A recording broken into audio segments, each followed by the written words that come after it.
Welcome, everyone, to another episode of Lost in the Script TV, episode 177, Deja Vu.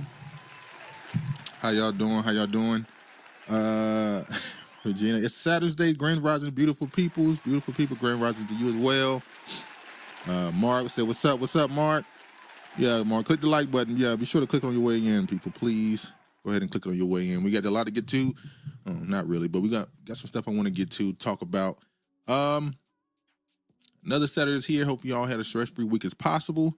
As always, it's a little doom and gloom here today. So I'm going to try to not have the same energy during the show. But yeah, man, it's a lot of stuff being revealed continuing this year. They're still telling us, they pretty much blatantly tell us now out loud in front of Congress, we got aliens. We're gonna see if it's that, is it what they say, or is it further to prepare us for something else that they have coming down the pipeline. We're gonna get to it too. Hold on, y'all. Let me just get this in order right quick. Some of our legends this last week have changed how some people view them, and we're gonna talk about, when is it good? When do we allow our icons, or I don't know if I want to use that word, but people of our community who we hold in high esteem, when is it time for them to turn it in? When is it time for them to take a step back and move on, and do something else with their lives, different endeavors they may have?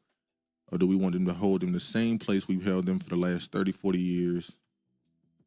Does it depreciate their value to our community?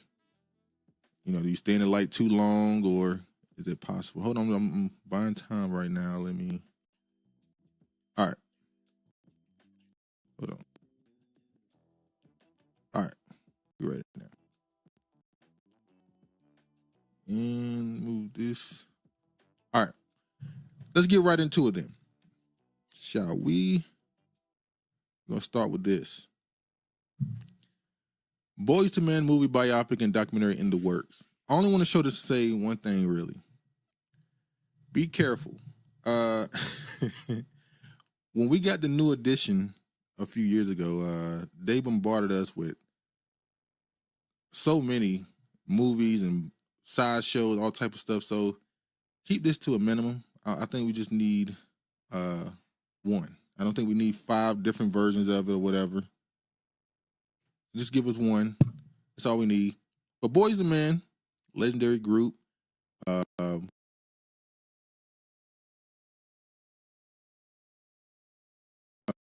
Legendary R&B group Boyz II Men are developing a film biopic that will chronicle their 30-year career, which has spawned such hits as End of the Road, It's So Hard to Say Goodbye to Yesterday, On Bended Knee, Once With Day, in Motown, Philly.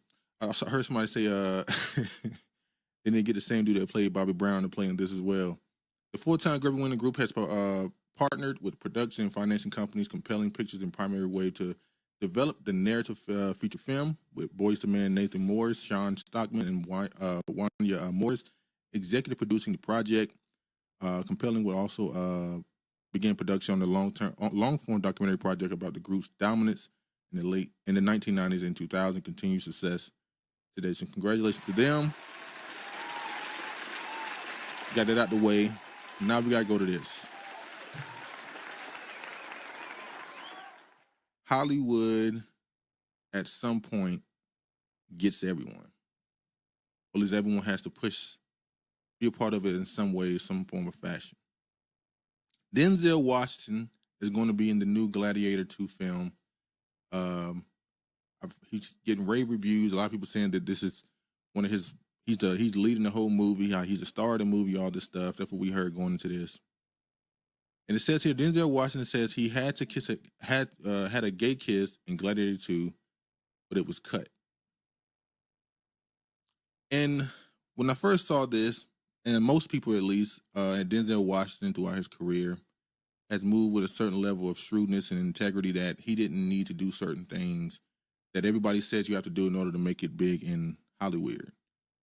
You got to do certain, like Will Smith and what is it called, Pelican's Brief or whatever it is, or one of those films. I can't remember what the name of it is. Not Pelican's, that's wrong. That's with the Denzel movie. The movie Will Smith did where he had the scene, the gay scene or the kissing scene or whatever. A few other black male actors had to do such thing, or getting in the dress or whatever.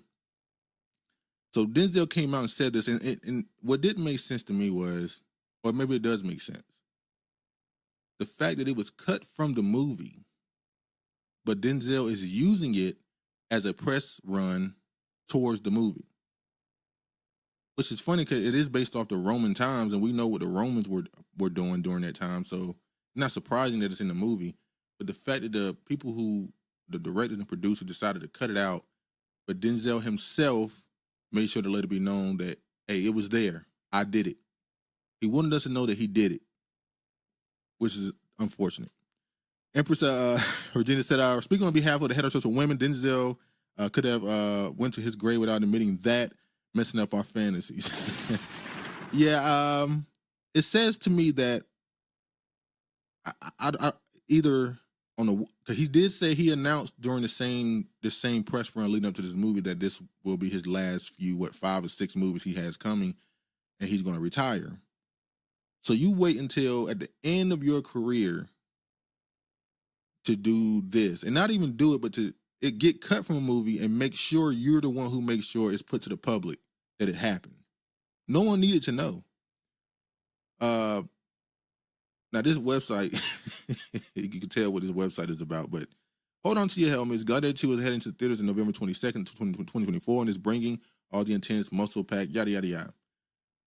But how gay is the Roman Empire according to Denzel Washington? Very. Washington plays Malcom, a Roman businessman who has amassed enormous wealth thanks to his acumen and brutal ambition.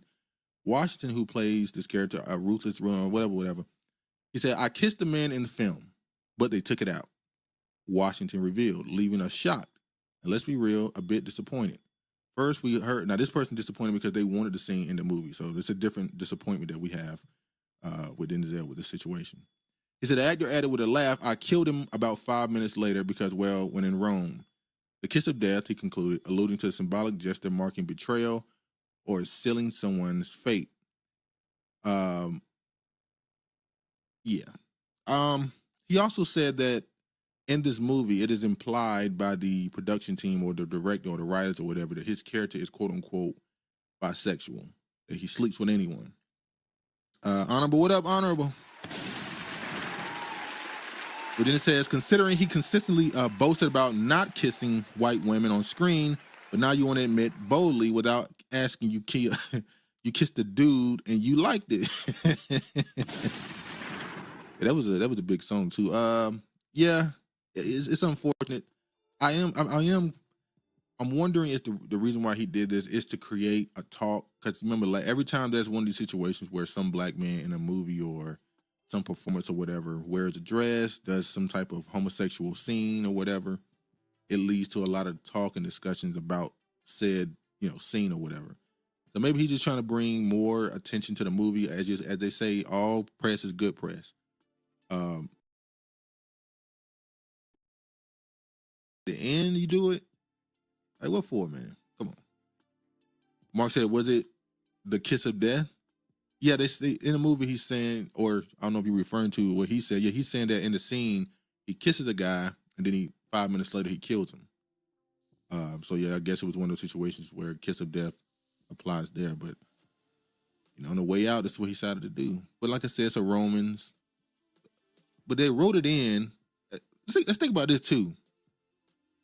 They took the time to write the scene, put the details in it, create the whole thing with the scene, everything. And then they made him do it or allowed him to do it. I'm not going to say they made him do it at this point. And then they cut it out. It's almost like it was for them. They had him do it for them to have a video of it or evidence of it to keep to themselves or something. Maybe they try to, and I'm going on, a little conspiracy here. Maybe they recorded the scene, and then later on down the line, when people speak about Denzel's career and says, "Oh, Denzel never had to kiss a man," they would say, "Oh, we got evidence that he did. He was willing to do it on screen. We just decided to cut it out." And maybe he came out to get in front of it, like, "Yeah, I did it. It is what it is." I don't know. Trying to give him some some bail at this point. Kiefer, what up? Honorable says, using LGBT baiting to sell tickets, shake my head. Black people will never learn those LGBT people you're targeting don't be having no money. Damn, we calling them brokies? Real honorable, damn. But yeah, unfortunate for Denzel. But I'm going to show this right here of him speaking about the movie. Right here. Hold on. There's a line in this film that you say along the lines of not preferring women some days. And then I also read that Ridley Scott kind of maybe thought your character had a twinkle of bisexuality. Do you feel like queerness He would sleep with anybody. Okay, yeah, that's why stop at bisexuality? Animals. And another thing, honorable. Oh, what up, each one? Had to give you the tether horns. He's like, I'm in the motherfucking house. I believe Denzel is an astute black man. I believe he understands history, so I'm pretty sure he understands that the Romans, the Greeks, all those type of cultures, they were into bisexuality, they were into pansexuality, they were into bestiality, necrophilia, they were into pedophilia. So yeah, I wonder if he's gonna go that far to say that part. You know, fantastic. Fantastic. Wait a minute, slow down. No, I'm kidding. No, he said fantastic. That rolled out kind of quickly there. All right, partner. Representation. You know, that gives a new meaning of riding a horse, huh? He's blushing now. He's blushing. I can't believe I've been perceived. Something you want to talk about? Here, give me these. No, God. So when you rode that horses. Horse, it's about horses. They're all about horses. All right. Okay. But basically, I wanted to ask: do you feel like these films sort of underplay the queerness that obviously was present at the time, or? I think it was so prevalent that it's not an issue. Mm-hmm. You know, there's a need. I don't know if there's a need. But there's and desire is not the word either. There's an attention that that community gets now that they wouldn't have gotten then because there was no need. Yeah. It was very normal back then during the Roman time to be all into every type of sexual deviancy. So I guess Denzel decided to go down that road, y'all. He decided to step down that road, and we'll see. But he did say he has a movie coming. He's supposed to be in Black Panther 3. Seen there. He said he has a few other movies coming. I think he has another one with Spike Lee, if I'm not mistaken. I might be mistaken about that. But like 4 or 5 movies, and he said he's retiring. What do y'all to stand on actors retiring? Because I feel like I don't see often an actor saying they're retiring. They just kind of go away for a few years and come back at 80 years old and do some scene or do some movie or something. I don't know if I know any actors that come out and say, I'm retiring. I don't know how often I've heard that. Virginia said, this is a stereotype and I never noticed it before, but Denzel kind of got them gay lips. I remember years ago, and I cannot find this video anywhere. Denzel does a lot of theater or Broadway acting, right? He does a lot of theater.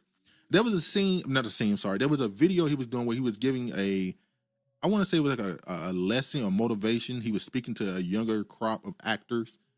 And they were surrounded around him on stage, and he was talking to them, giving them, motivation about, the craft and the art and all that other stuff. And he there was one guy in the crowd who was clearly gay.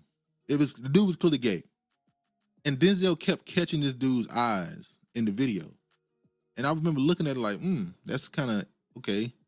Denzel keeps catching this one person's eye in the crowd who's clearly, but I thought none of it. Was like, okay, it is what it is. That's, a reminder right there. Okay, that happened. But I moved on. So now seeing him do this and seeing some of his interviews, and I took it as just an older black dude who's just, comfortable and just moving around. But yeah, Denzel, hopefully that stays, in the closet, as they say. Each one said they're trying to drag him over, especially since Jaguar Wright had a story about him too. Oh, she did. Oh, okay. Maybe that got something to do with it. Maybe some, when stuff come to the light, they gotta start, they gotta start admitting certain things. Adam says black LGBT money influence ain't a thing. Check Beyonce sales, almost a flop era. Check Janelle Monáe sales, seems to be working for biracial Victoria Monet. We won't full know until next year. Yeah, don't y'all find it strange that almost every actor, every artist, especially female artists, have to admit they're gay or bisexual or pansexual at some point? It's just, even if they're dating a man, have a child, only publicly date men, a woman, a female R&B artist or a rapper will have to admit or say in her music, her lyrics, that she's interested in the same sex. It's just, damn. Kiefer says, I think Bruce Willis came out and said he was going to retire. Well, looking at Bruce Willis now, I think he may have retired because of some health problems he knew was coming. Maybe I'm wrong. I don't know if he said he retired and came back.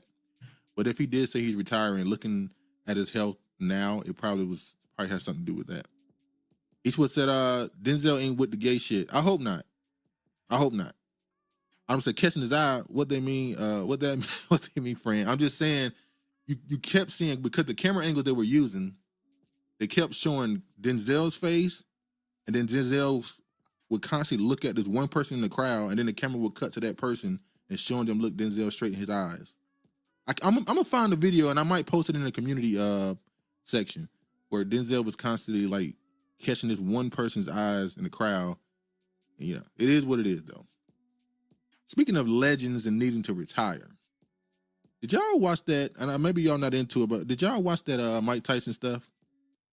Mark Gordon said they had the kiss of death in one of the Godfather movies. Yeah. And that was kind of, it's funny how that type of thing is considered a little bit different in those gangster type movies, even though it's just kind of the same thing. So Jake Paul and Mike Tyson had a quote unquote fight. I didn't watch it at all. Mike Tyson is 58 years old. He's made hundreds of millions of dollars in his career. Apparently, this is on Netflix. Apparently, he made $20 million from this fight here. And going into the fight, like I said, I didn't watch it, but I saw some of his interviews before the fight and how serious. You know, Mike Tyson is one of those very serious, austere, kind of stoic personalities. Not really stoic, because he shows a lot of emotion sometimes. He shows a lot of emotion. But he's one of those type of really deep, esoteric type people. So he was giving these crazy answers to these little kids in the interviews and stuff, talking about, we're all gonna die anyway. He told people he had sex with. He had a sexual night with a friend of his and a female friend and another person who had AIDS, and them two died, and he lived, and he didn't contact AIDS. He was talking kind of wild. And going into that fight, I felt like he was just basically saying, "F a legacy. I just want my money." Because we know Mike Tyson obviously went broke at one point. He was hated in the 80s. Pretty much in the 90s, he was hated. Early 2000s, the losing and stuff, and then kind of fell off, lost a lot of money. And then he got his resurgence when he did that movie Hangover. He kind of repaired his image. His PR kind of got better, and he became the likable, beast of an uncle type dude. And now he's doing stuff like this. So Virginia says, only because the family wanted to watch it, but I'm not a fan of boxing, even though I like the elder Mike. Eastwood says, the real idiots were the ones that bought the tickets to see it live. Yeah, a 58-year-old versus a 28, 27, 30 years old, Jake Paul. I didn't know what the point of this was. I remember a few years ago when Floyd Mayweather brought the exhibition boxing back to mainstream media, because it's not something new, but Floyd reintroduced it. And he was getting hammered. Floyd, fight a real fighter. You're hurting boxing by doing these exhibition matches with these non-fighters can't beat you, yada, yada, yada. You still had Manny Pacquiao chasing Floyd. I went to Floyd. He was constantly chasing Floyd, trying to get another fight, trying to get some money. And they said that Floyd was destroying boxing because of that. And when he did the fight with Conor McGregor. And I thought the genius of that really was Floyd trying to see, look, boxing is on the downside right now, is losing popularity. And you have this other full contact sport, fight sport and MMA, UFC, that we need to combine this and become one thing. That's what I thought the play was really going to be, where you're going to see boxing matches and UFC or MMA matches on the same card, which happens now, but it's obviously not on the biggest, not the biggest cards at least. But it didn't turn into that really. But I feel like this fight right here did more to hurt boxing than anything that happened with the Floyd and Conor McGregor and stuff. This was just terrible. This should never happen. Regina says, on a full moon, the whole thing to me came off as MAGA ritual for Trump. No melanins won last night, and the lady was robbed, period. Yeah, I did see the Serrano lady. She was robbed by that, what's her name? Katie, I forgot her last name. The white girl I think she's from the UK or England. And she robbed her twice now. It's twice that they robbed that South American woman for that white girl. And she was fighting in Jordans. Shout out to her. Who the hell fights in Jordans? That's crazy. Virginia says Jake rolling in the dubs like the new pale beige nigga. Yeah, and Jake does a lot of sus things. I remember there was that video of him punching on the black phallus, the dildo the black dildo, the big black dildo. He was punching on it before his fight against maybe it was against Woodley or one of those guys he was about to fight, and I just thought it was strange. Like they want put him when they put him against a somewhat real boxer, he lost. But you put him against these old dudes and these non-fighting dudes who are not professional boxers. And say what you want, Jake Paul has been training as a boxer for a minimum of 8 years, maybe even a decade at this point. So regardless of how good you think he is, if you are not a trained boxer, he's going to beat you up. So when you put these YouTubers and these influencers in a ring with him, he's going to knock them out like he did Nate Robinson. The guy, I hate that video, Nate Robinson. God, he should have never did that fight. I was so ashamed that that was bad. That was real bad. That was the worst one. Mark Gordon said that much success, they should and train up the next generation of Black American actors. Eastwood says Dana White is going to start promoting boxing and possibly have a separate boxing league belt. I think there's too many belts in boxing. That's the problem. There's too many divisions. There's too many divisions, too many belts. Dudes don't want to just make weight. I'll never get over the fact when I saw Deontay Wilder, and he's not the best boxer. He was entertaining to me because he just hit hard as hell. But when he got in the ring with Tyson Fury, and he was like 220 pounds, and Tyson Fury is 270, 280, 290, and nobody says, hey, maybe we need to put some weight restrictions in this division. Like, come on, bro. Why you have somebody fighting somebody 60 pounds, 40 pounds heavier than them? That is crazy. Honorable says, Mike today speaks as if his mind is clouded by this love for white people in spaces for us to believe he wanted to win. I don't trust black in boxing today. They are just stepping stones for others. There's definitely been a drop in the Black American boxer. I'm going to say this. It all started with the hold up between the Errol Spence-Terrence Crawford fight. Terrence Crawford, to me, should be considered the best fighter in boxing right now. But I kept saying, if that fight happens and it doesn't do 1 million pay-per-views, boxing is, all people saying that boxing is dead and stuff, they might be right. And that fight didn't do nowhere near 1 million pay-per-view buys. But Ryan Garcia and Tank Davis did, allegedly. So that tells me everything. So boxing is now just wrestling. It's WWE now. Mark Gordon says, Embers agreed the lady was robbed in a boxing match. No way you have to throw 200 more punches and land more and lose. Got headbutted, and she fights just like that other white boy out of UK who fought at 140, who he's known for fighting a little bit dirty. And that's kind of how they fight over there. They're known for taking they on the roids and they be fighting dirty. So it is what it is. But anyway, in any of this, so the sad, silly spectacle of Jake Paul and Mike Tyson. The Mike Tyson Jake Paul charade had a lesson about true power versus pixels if you could get through all of the nonsense. All right, last thing I'm going to say on this, though, I'm going to ask y'all a question. I saw the Jake Paul dude say that he held up because he didn't want to hurt somebody that didn't need to be hurt. Now, Mike is 58, but he's also still a former boxer. Do you think there was any WWE shenanigans about this fight where it was just a showcase? Nobody was ever going to get hurt. Neither one was really trying hard. I know they said Mike wasn't throwing many punches, but yeah, I think this was never really meant to be a real fight, and just don't help boxing at all. So, but yeah, Mike, just hang it up, man. It's over. Even though after the fight, I believe he said he wants more fights. Akifa says yes. Yeah, I think it was never meant to be a real thing, especially with Mike. I think if Mike really tried, he probably could have hurt him. But then again, maybe Jake could have hurt Mike too. He's 58. Like he could have hurt him maybe too. Eastwood says black fighters are always feared and avoided in boxing. There's a lot of financial racism in boxing. Trust me. Oh yeah, I found some channels on YouTube that tell you the history of boxing all the way back to the 40s and 50s. What they call them, the Fearsome Four. I forgot the name of it. It was a group of 4 black American fighters back in the day who nobody would fight, and they had to fight each other. They fought each other like who knows how many times because nobody else would fight them. And the only thing in boxing right now that truly sells is the black American fighter versus the Hispanic fighter or the Mexican. I should be direct. The Mexican fighter. That's the only fight right now that still sells because that's like a rivalry that's existed for like 60 years now.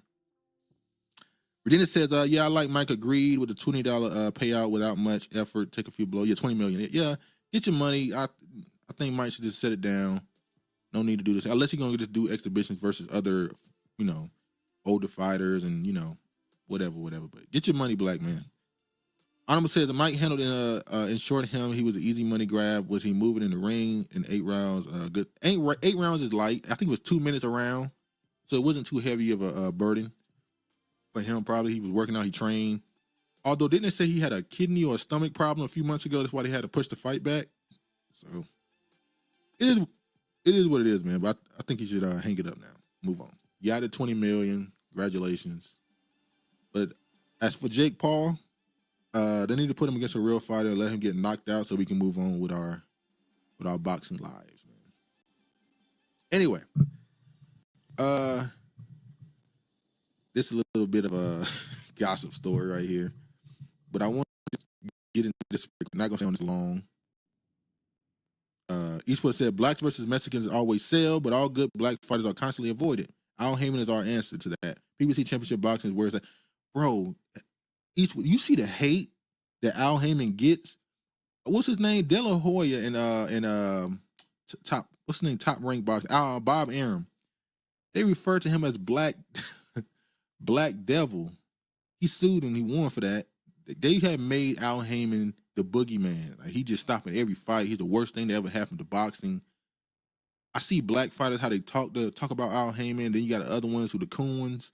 It's sad how a black man in the same space gets treated totally different from the Mexican and the white man, or the Jewish white man. Let me make sure I say that. But anyway, but I will say Top Rank be having them fighters. Shout out to Mason Abdullah. He got knocked down a few times the other night, but that boy, I think that might make him even more dangerous now because he ain't got to worry about keeping that. Never been on the mat in his career thing going no more. Now he's gonna be a demon to these boys. But anyway, Kevin Hart extortion claim against ex-assistant dismissed. A California judge tossed the comedian's extortion claim against Misha Shakes Thursday, but allowed other claims to proceed regarding her interview with Tasha K. A California judge struck down Kevin Hart's high-profile extortion claim against his ex-assistant Misha Shakes Thursday, but the comedian can proceed to trial with separate claims of defamation, invasion of privacy, and breach of contract linked to Shakes' tell-all interview with gossip blogger Tasha K published last year. This is not even the right article. I want to get to this point. This is the woman who said that he was having an affair with a woman in his office. This is not even what I want to talk about. There was a friend Kevin Hart did it. He definitely did. There was a friend of Kevin Hart who he accused of stealing, I believe, or something like that. That dude is now suing Kevin Hart because he said Kevin Hart, is this the one right here? He says Kevin Hart planted evidence, support a claim that was false. And when he said that, I think, why would he lie and say you did something, say you stole from him when you didn't, whatever. Now, I don't know that, but I'm going to say this. I never got past that story they told with the little car crash that he had. That he said he was in a car with his trainer and the trainer's girl or wife or whatever. But it was a 2-seater, apparently. Now, maybe that's been debunked. Maybe not.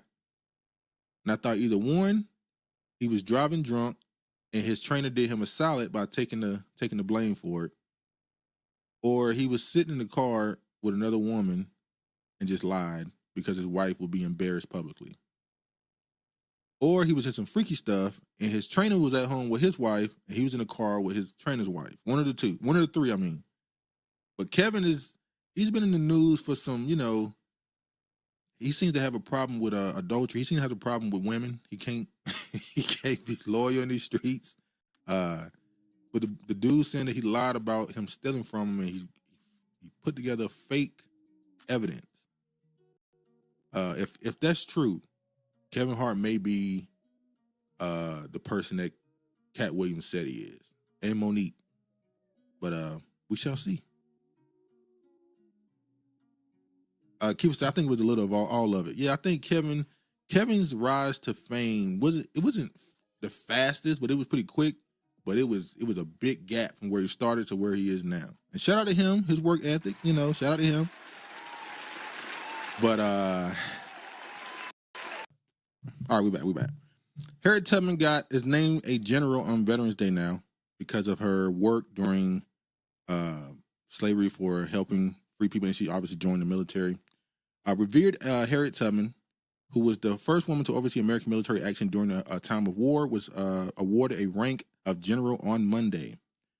Made her a general. That's interesting. I was just personally a book that alleges she was a spy or agent. Yeah, I saw that. I've heard that stuff about Harriet Tubman, that she was a spy for government agencies. I also heard, I know y'all know Dane Calloway. Dane Calloway said that a lot of these people we look up to, especially from that pre-1900 or 20th century era, so you're talking about the 19th and back, that a lot of those characters were created for Black Americans. They're not real. He says something about Harriet Tubman that had social media in an uproar for days, so much so that even Yvette Carnell came out and was like, how does this benefit us? Because they couldn't really debunk what he was saying.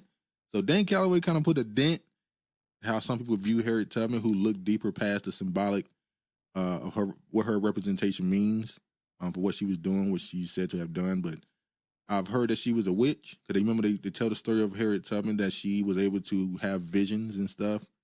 I don't know. It is what it is. He said that's a good statue. Dwayne Wade need to get this redone. Dwayne Wade, God, that statue was funny as hell. People was clowning him for days. But, he got a statue though. Shout out to him. Adam says, an exile Indian clown.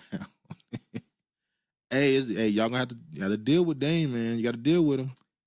Jenny said, "Yep, I have a book about her witch skills too." Yeah, so it's a lot of stuff that's going on with her. So her being given an honorary, pretty much, is what I call it, a general on Veterans Day. Another symbolic gesture they're giving us to push this bullshit. Yeah, I don't really have too much more to say on it. It is what it is. They were supposed to put her on the $20 bill, right? A few years ago. I guess Trump was against that, or he decided not to do it. I don't know. I'm not gonna go too far in my opinions on her. I want to do more research on her. I want some stuff to be proven at least before I give my real opinion on why they push her so much. But we shall see. Honorable said, who advocated for this? Nobody. Nobody asked for a statue. This was that she wasn't a witch. She was a practicing FBA hoodoo, aka Roots. Roots, if you're from the South. Yeah, that's the proper way to do that. She was a practitioner of hoodoo. Or what you want to be honest with, Pan-Africanist, she probably got that from the West African people who came over as well, especially in South Carolina. Like I said, South Carolina has a lot more different cultures than we know of. If you're not from there, they got people all from the Middle East, Turkey, all those type of places that's been in South Carolina for 200 years. It's crazy. You got the Melungeon people, all them mixed up people. It's a lot going on. Mr. Man says, Harriet Tubman was part of the 4B. Oh, they still mad, ain't they, boy? They mad still. We'll get to that a little later. I thought this was the old story. I thought this was already had been done, but I guess it was thrown out and they're redoing it. I don't know. The daughters of Malcolm X sued the CIA, FBI, NYPD over civil rights leaders' assassination. I thought they sued him like 2 years ago. We talked about this before. Keeper says progressives push for it, and another totem for black people. Yeah, probably was. They like those type of symbolic things. 3 daughters of Malcolm X have accused the CIA, FBI, and New York Police Department and others in a $100 million lawsuit Friday of playing roles in the 1965 assassination of civil rights leader. In a lawsuit filed in Manhattan Federal Court, the daughters, along with Malcolm X's estate, claimed that the agencies were aware of and were involved in the assassination plot and failed to stop the killing. At the morning news conference, attorney Ben Crump stood with family members as he described the lawsuit, saying he hoped federal city officials would read it and learn all the dastardly deeds that were done by their predecessors to try and right historic wrongs. The NYPD and CIA did not immediately respond to requests for comment.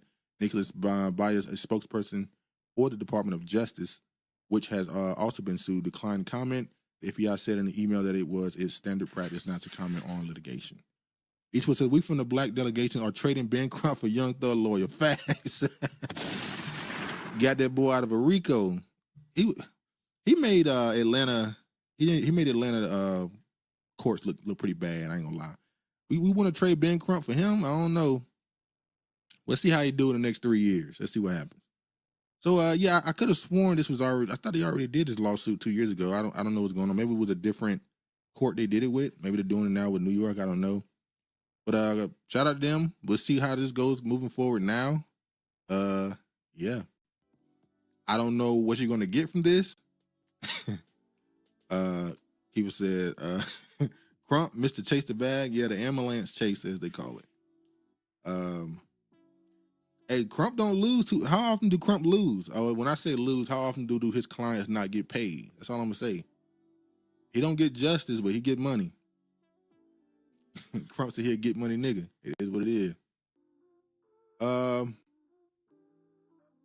And he had him at the Black Men conference thing too at BET. He's gaining a level of prominence, ain't he? All right, another quick story that's not that important, but I think it's funny. People are fleeing Elon Musk's X for Threads and Blue Sky. Welcome to the era of social media fragmentation. So I've seen a lot of people the last few days because I got on social media the last 2 days looking around, seeing what's going on. Eastwood said Crump ain't want shit. He always simping for settlement. Yeah, that too. You're right. But I've seen a lot of people on social media, on Twitter, on X, talking about this Blue Sky app or whatever. I didn't go on there, but I've seen people screenshotting. I just kept thinking to myself, ain't that just Twitter? Like, it's the same look, everything. And then I seen the amount of celebrities and people of some level of influence with some type of following kept announcing that they were leaving Twitter. And at first I thought, oh, this is just the backlash to them angry that Elon Musk has some level of closeness to Donald Trump. They think that he stole the election with Trump with his influence over X, which was used as the #1 news app for the last year or so. And I also see that the celebrities still believe they have influence. I want to show this one right here. Gabrielle Union had to announce to the world that she was leaving X. Now, I've never seen a Gabrielle Union post, so I didn't know how active she was or not. She says, it's been real. There are pivotal moments in life when you must declare that enough is enough, and for me, today is that day. Platforms like X were founded on authentic connection, true engagement, and creative expression, all anchored in respect for user privacy and trust. Yet with the recent and upcoming changes to the term of service, because the term of service is now including some form of AI and stuff like that, so now they're saying the reason why they're leaving is because the term of service. That's not true, I don't believe. And in the return of volatile figures, I found myself at a crossroads facing a direction I can no longer fully support. This is like when they got mad at Spotify when they wanted Spotify to get rid of Joe Rogan, and you had all these old washed up rock and roll artists and stuff threatening to take their music off the platform, and it was like, okay, do what you got to do, man. I can no longer fully support. I am committed to engaging in spaces that truly value inclusivity, respect, and integrity in the digital world. Sometimes that means recognizing the last straw and knowing when to step away. To everyone I'm connected with here, thank you for the laughs and insights and the endless support. I'm not disappearing completely. You can find me. You can still find me at Gabrielle Union on Instagram, Threads, TikTok, Blue Sky, Spill, yada yada yada. Thank you all for being such an incredible part of this journey. Let's keep spreading love and fight to another way to fighting what truly matter. Yeah. Mark says Joanne Reed left X2. Yeah, I think they're just trying to hurt Elon's pockets. That's all. They're just mad with him for the situation with Trump, and maybe something else coming down the line. People said you need something for that cough. Yes, it's kind of. I'm trying to hide it. I keep coughing into the mic. My bad. Gina said, funny when Dems won in 2020 and Trump accused them of cheating. It was nah. Now it's flipped and they're accusers, American politics and lie. That's why I named the episode Deja Vu, because I'm gonna get to it later. The stuff they're accusing of Trump, I'm like, this happened in 2020. Y'all got it flipped. But anyway, funny when Dems, now there goes a real witch, Gavin. I don't like that people blame her for what Dwayne Wade allowed to happen to his son, but apparently she did have a part of that. Keeper says, mint and garlic tea. I'm gonna get to it, Keeper. Whenever celebs speak for or against all, I see a dollar sign. Yeah, I think some of them been paid. And isn't Blue Sky owned by Jack Dorsey? I didn't look that up, so don't take my word for it. I'm pretty sure Blue Sky is owned by him or somebody like that. Hold on, y'all.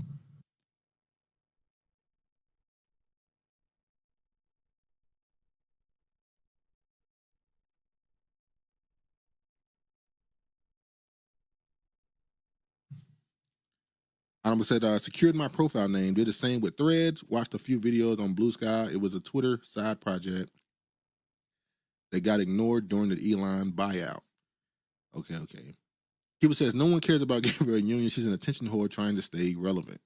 Eastwood, we from the black delegation would like to trade Gab Union for 99-cent Arizona. What up, Pop? All right, so I ain't got to read all this. You already get the premise. Whole bunch of people, celebrities and influencers, saying they're going to other platforms other than X. But they did the same thing with Threads. When Threads first popped out with Instagram and Mark Zuckerberg, they all came out and was posting what they were saying on Threads. But it's hard to get people to leave a platform and go to another one when it's not organic. When everybody is just telling you to leave, it don't work. You have to wait for a platform to come up organically that people just like somehow. Gabrielle blocked me on IG and X. She hate my opinions on her influence on her down low husband and the ex-wife parenting. Jack Dorsey reportedly quits the board of Blue Sky, so he left that too. All right, he's no longer the owner. So what was the point? So he took over the website or the app. They pushed it. I know they said for the last year or so, a couple million people. I think it's at 15 million now. It was at 6 million like a year ago. He left already, and now y'all want to go over there now. All right, it is what it is. It is what it is. Anyway, let's move on. I want to show this right here too. No. Eva Longoria reveals she moved out of dystopian U.S. following Trump's election win. Most Americans aren't lucky. So along with people leaving social media, or at least X, some of them are leaving the country. Now, when I saw this, I thought immediately, y'all saying y'all leaving the country because of Trump and how he's just such a dictator, he's going to end democracy. I wonder if y'all leaving because, I'm not saying she's a part of it, but I wonder if some of y'all leaving because of them Diddy tapes. All through the election time, I said this last week, I've never seen so many celebrities endorse a candidate, ever. That was just that's why that joke that guy told at the Trump rally when he said it's like a Diddy party, it was just all of them. So are y'all leaving the country because of Trump? Or are y'all leaving the country right now because of the election? And because Trump won, y'all don't know how that investigation is going to go now. Eastwood says, not our black problem. Next topic. Oh, snap. Lizzo lost 100 pounds. Lizzo, all right. Lizzo catch up on y'all. That part. Am I going to say, I'm still waiting for that list to come out.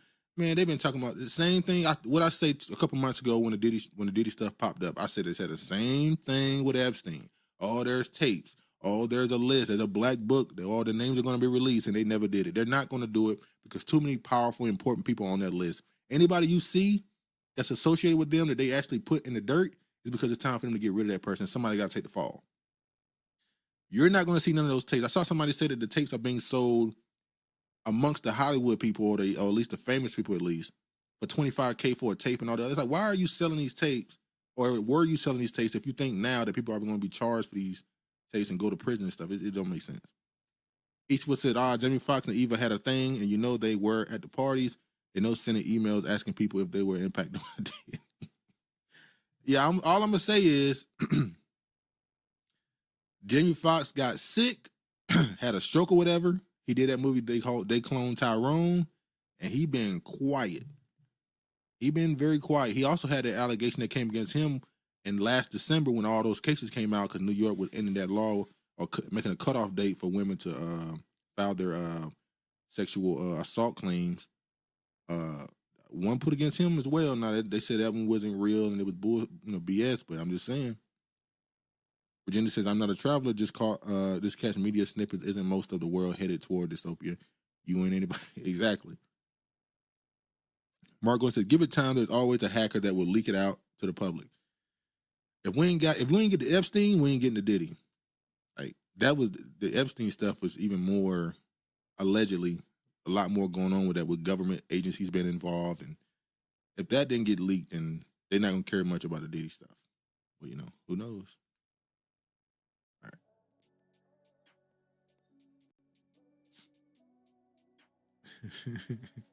I'm just gonna read the headline of this. I think it's funny. Red Lobster CEO says endless shrimp is never coming back because I know how to do math. There was a time when Red Lobster was a casual chain restaurant, but it was a lot more white people there. In the last 15 plus years or so, Red Lobster has been associated with black people a lot more. So much so that the CEO is now black. I just think that's funny. He's supposed to say, "I heard the cheddar bay biscuits are floating, being rationed." Yeah, the brother said he could do math. We ain't giving out no endless shrimp no more. We know what y'all was doing when y'all were coming here. Endless shrimp and biscuits is all y'all was doing. So I ain't got to read it right. I just thought it was funny. Let's see. Another quick story. Chris Brown's former manager, Tina Davis, says parents sent their daughters to his hotel in hopes of marriage. Let me play the video. He explained his own background in the whole Rihanna situation. I think that was a very smart move. That was after me. That was after me. Okay, no, I think that was a very smart move. And what I liked about his situation is that he proved you could come back after being canceled. It's funny because at like your station, no one would play him on the radio. Yeah. And at that point, you had to have radio. Now, I'm going to pause right quick. Hold on. I was a Nigerian doing the math. He was not surprised about this at all. She just said that there was a time when Chris Brown wasn't getting played on the radio. A couple of days ago, we were talking about this story right here, me and Travis. And I mentioned that Chris Brown is he's been nominated for a Grammy for R&B album of the year or something like that. When I looked at the category, in my opinion, he should win, but Chris Brown's the Grammys, he's not gonna win, so whatever, move on. But then I saw that somebody said that the song, Chris Brown's song, I don't listen to the radio. They said Chris Brown's song has been played a lot on the radio. I said, Chris Brown don't get a lot of radio play. So he's up for a Grammy. He's getting a lot of radio play. He did have that company do a little stunt on him a few weeks ago where they put out that doc about all the stuff that's going on in his career, all the allegations. He had the South Africans do a signature thing where they were trying to get him to cancel his show in South Africa. But if Chris Brown wins a Grammy, Travis had a theory that there was a 13-year, Hollywood or the industry does a lot of numerology. If Chris Brown wins that Grammy, that means his 13 years of cancellation, I guess you would call it, will be over. Now, that's some conspiracy stuff. I just thought that was interesting. Or no DSPs and different other platforms for you to use, to break. No TikTok. I would say, is that the manager that was at the center of the Rihanna drama? Yes, she was there. I don't think she was there at the end, but she was there in the center of it, yeah. He's supposed to tell us at it again, always basking in the downfall of any celebrity FBAs. Twitter wasn't even around, really. Yeah. It was just starting. So it was hard to try and get him, over that hump or get people to change their minds because before it happened, everyone loved him. Kids, parents were dropping their kids off at hotels like, go get Chris Brown. Go get him. And I'm like, if you don't put your daughter back in your car, stop. Yeah. Like parents were sending their kids to the hotel. It was that bad because he was a sweetheart to the world, right? Yeah. So they were like, he's a good kid. I want you to marry this kid. Go get him. You know, but people don't know that parents do that. Parents A lot do of that. Yeah, they don't know. Yes. Yeah. Oh no, we know they do it. R. Kelly exposed that they do it. It's ridiculous. Yeah. And you know, and fortunately, his Keeper said, when Travis' sabbatical gonna be over with the eyeglass? Soon, Keeper, soon. his mom and all of us, we were not down with that. We were like, no, take your child and leave. You know, we'd have security handle it. But what was we talking? I'm sorry, I missed the point. No, it's explain like how, like I was saying, like how he made his comic with Deuces and nobody was playing it on the radio. So before. the radio, yeah. So what we decided was we needed to figure out a way to get him back on radio. Mm-hmm. And the way that we did it was we put him on features for everything. Anybody that called us, he jumped on it. It was a feature on everything. And meanwhile, Tyga stood next to him. He was the only one that would stand right next to him and do videos and everything else with him, right? So he started doing mixtapes. You remember they were doing mixtapes and stuff like that. And Tyga introduced him to Colin, who was a video director who was just starting at the time, Colin Tilley. And so Chris and I started finding new producers, finding new writers. We had Joel James and Seven Streeter and Kevin. And Kevin played him Deuces, and we were like, that shit is crazy. And he had produced it and wrote it himself, but then he had, verses. So we ended up putting that together, and we were like, that's the strategy. We're going to do a whole bunch of mixtapes and just keep flooding the business, putting music out. But we'll also feature on everybody that calls us. So every time a big artist puts a record out, they have to play it. So they have to play it on radio. So after a while, every other record was featuring Chris Brown. Yeah. And they had to play it because they wanted to play that artist. So smart. That's how we were able to get back at radio. And then Deuces came right after that. Yeah. So we get the point with that. I just want to talk about the whole parents bringing their kids to celebrities. Hold on. I don't know. Travis needs to submit his own theory so we can critique them fairly. All right. Keeper says faker. No faking, Keeper. Keeper said that's really smart. They still don't play it here in Seattle. Yeah, he still is pretty much persona non grata in most, especially the more liberal places. Maybe not. I guess more urban. You'll hear him a little bit more, but it is what it is. But yeah, now I'm assuming she was saying that these parents are bringing their young daughters to a young Chris Brown. So I don't think she's not talking about 28-year-old Chris Brown being brought a 17, 16-year-old. She's saying, when he was in his late teens and stuff, they would bring their daughters, which kind of, and she said it's normal. It's so normal that it happens so often that it's an epidemic. It's just crazy. Which goes to show that the whole, R. Kelly thing and all these other things that happened back in the day, especially, that stuff is to people that have those proclivities to lean into that type of appetite. It could be, I guess, considered a honeypot for them. Almost says a bisexual cokehead being your only celebrity supporter is not a flex. Well, at the time, he got what he needed, and I don't think Tiger wasn't viewed then the way he is now. So, he had to take it how he got it, man. Anyway, I'm gonna skip this one too. Let's go straight to this one. UFOs, aliens are amongst us. They're telling us. Turning to the new report now from the Pentagon about unidentified flying objects. There were hundreds of new reported sightings over the last year, and some the government still can't explain. Chief Global Affairs Correspondent Martha Raddatz joins us with the details. It's quite the talker. Martha, good morning. Good morning, Whit. It does. It all sounds straight out of a science fiction movie, but these unidentified airborne objects are taken very seriously by the Pentagon and the intelligence community. And this morning, their new report revealing... He said, didn't Jeffree Star say he was with... I don't know. Maybe. that these sightings are on the rise. Navy pilots have seen them. Oh my gosh.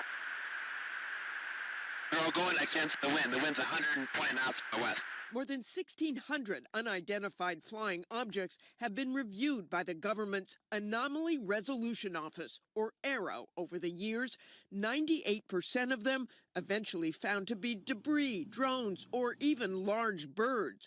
But new numbers this morning from May of 2023 to June of 2024 show 757 new sightings, with 21 of them that cannot be explained.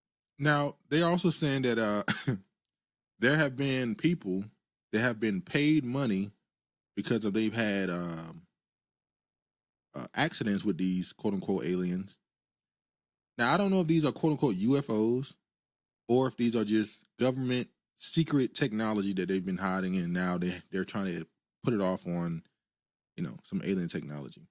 I want to jump to the video, though. Hold on. Pentagon admits planes nearly hit UFO, confirms nuclear sites are being flown over, and bombshell report. Let me play some of these videos, though. Hold on, let me pause this real quick. Let me play this video. This is at the hearing. We now have existing and former U.S. government officials who have told Congress that ARROW and the Pentagon have broken the law by not revealing a significant body of information about UAPs, including military intelligence databases that have evidence of their existence as physical craft. One of those individuals is a current or former U.S. government official acting as a UAP whistleblower. This person has written a report. This is the report that says the executive branch has been managing UAP, NHI issues without congressional knowledge, oversight, or authorization for some time, quite possibly decades. Furthermore, these individuals have revealed the name of an active and highly secretive DoD unacknowledged special access program, or USAP. The source of that document told me, that the USAP is a strategic intelligence program that is part of the U.S. military family of long-standing, highly sensitive programs dealing with various aspects of the UAP problem. The new UAP whistleblower claims that the U.S. military and IC database includes videos and images taken using infrared, forward-looking infrared, full-motion video, and still photography. So he's saying there's proof with there's video, picture proof, but certain bodies within the government are hiding it from the rest of the government. That's what he's basically saying right there. Keeper says, anyone in chat believe in aliens? Any of y'all believe in it? I'll say that I believe there somewhat. I think there are alien-like things that exist, I believe. I don't think it's not the green man that they're talking about. I'll say that. Let me show. Each will say, yep. Now let me show this one right here. Federal government, any part of the federal government, is knowingly concealing evidence about UAPs from the public. Yes, sir. 100%. Yes. Yes. Thank you. I also want to just go down the line. I know many of you have already said this, but I just, for the record again, just briefly, what do you believe UAPs could be or are? Strong evidence that they are non-human, higher intelligence. I echo my colleague's comment, sir. Genuinely do not know. Don't know, but we must find out. Okay, thank you. I appreciate those answers, gentlemen. All right, was it one more video? Okay, no. Okay, so that's not all. They also said, now this is where it goes off the deep end for maybe somebody like Kiefer, who said they do not believe in aliens, all right?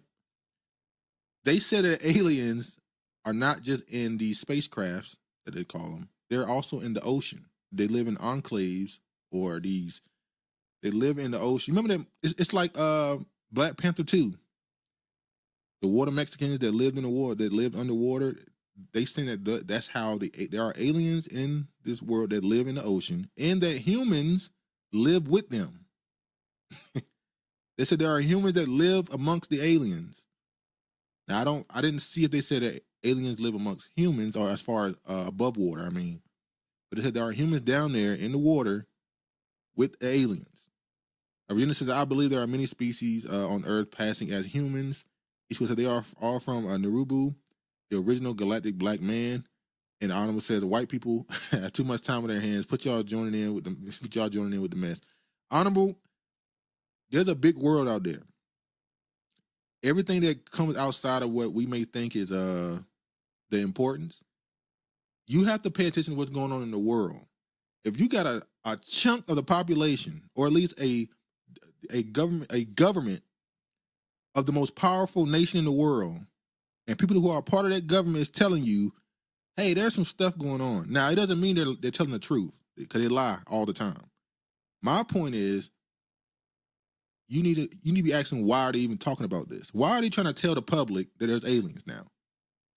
What are they trying to prepare us for? What are they lying about? What are they trying to what are they trying to move forward? What agenda do they have? Why are they telling the public in America, in front of every camera, hey, there's aliens? Why are they telling us this? It's not about whether you believe the aliens are real. Why are they telling us it's real? Virginia says, only Earthlings are arrogant enough to think we are it in this big old galaxy. Eastwood says, they won't show the so-called aliens because they are black. We ain't ready for that entire truth. Virginia says, aliens and immigrants share a similar meaning. Is that code? Well, maybe so. Foreign. Alien, immigrant, foreign, all the same. But yeah, they talking a lot of stuff going on with them. If I read a little bit of this, he says, a bombshell penguin UFO report is going to raise more questions than the answers. UFOs and unexplainable events going on in the sky are one of the most popular topics we cover here on Outkick. Apparently there are pilots, as in not jet pilots or military pilots. I'm talking about regular commercial flight pilots who have literally who said they almost crashed into UFOs. They have video proof from the planes, and that was simply not allowed to be leaked to the public. I don't know if it's real, but that's what they're saying. People simply can't get enough of this topic, and I don't blame them. Discussions about UFOs and aliens are fascinating. A new report from the Pentagon's all-domain abnormally restitution office is like throwing a grenade into a tank of gasoline. Let's move forward with this. UFO shot down by U.S. fighter jet found on Lake Huron's shoreline. Mark Gordon says, like the movie The Abyss. Yeah. So whether you believe it or not, they're telling us that there's aliens in the ocean. UFO and aliens are different. The military likely has hidden tech. Well, that's what I said earlier. The UFO thing, or what they call a UAP or UPA, whatever they call it, that may just be a technology they have that they're just lying about not having, so that other governments won't be prepared for what they have. What they have, you know, just lying about how far you are. Keeps the older movie Aquaman. That too. Or, you know, if you look up the history though of Superman, Aquaman, all these superhero movies, they all come from these deities from other cultures. Like if you look up the Greek code, the Greek mythic cultures, and the Romans, and what's the other ones? The what the hell? The Eastern Europeans, the Egyptians. They all have these entities that turn into or symbolically are their time Superman or Aquaman or Flash, all those other characters. Those are built off of Greek gods and goddesses and stuff. Eastwood says, but they won't talk about the so-called aliens in Antarctica who no one allowed to fly across certain areas. There's a treaty amongst nations that no one can fly across certain areas. I've been there. Oh yeah, Antarctica. That is real. there's a military around the Antarctica, and if you, a civilian, get on a boat or plane or whatever, but on a boat, and you try to go there, they will tell you, if you don't stop, we will drown you. Like you going in the water if you don't stop right now. Craig Council, as long as the aliens aren't like the ones from the movie Signs, then we straight. Oh, what up, Craig? Keeper says it goes back to the Nephilim. I was going to get to that too. I'm glad you said that. When they said that the aliens live in the ocean and that humans live amongst them, naturally, as a human, you immediately think, well, are they intermixing? And if they're intermixing, then doesn't that go back to the story of the Nephilim in the Bible and amongst other culture, which is the giants? And I'm going to say this. If you look at the fish that's in the deep ocean, they do look strange. And I'll be amazed that these damn Chinese people will send all type of stuff in the deepest part of the ocean, catch these weird looking fish and chop it up and eat it. but that's the whole nother story. But yeah, it does go back to if they're telling us that, and this is what Travis was saying a few months ago when he was saying that they're telling us as an agent that aliens are real. They're telling us we had the Pope telling us that the God is on his way. Are they preparing us for seeing we about to see some crazy stuff. So they're preparing us for it. So when they get here, we'll look at it as something to follow rather than something to fight and try to kill. Or maybe it's the opposite. Maybe they want us to be prepared to kill something that we shouldn't want to kill, but we'll see. Renee said the X-Files is a great doc series. Marcos like the movie Men in Black. Yeah? He says, I do believe in that. What up, Katie?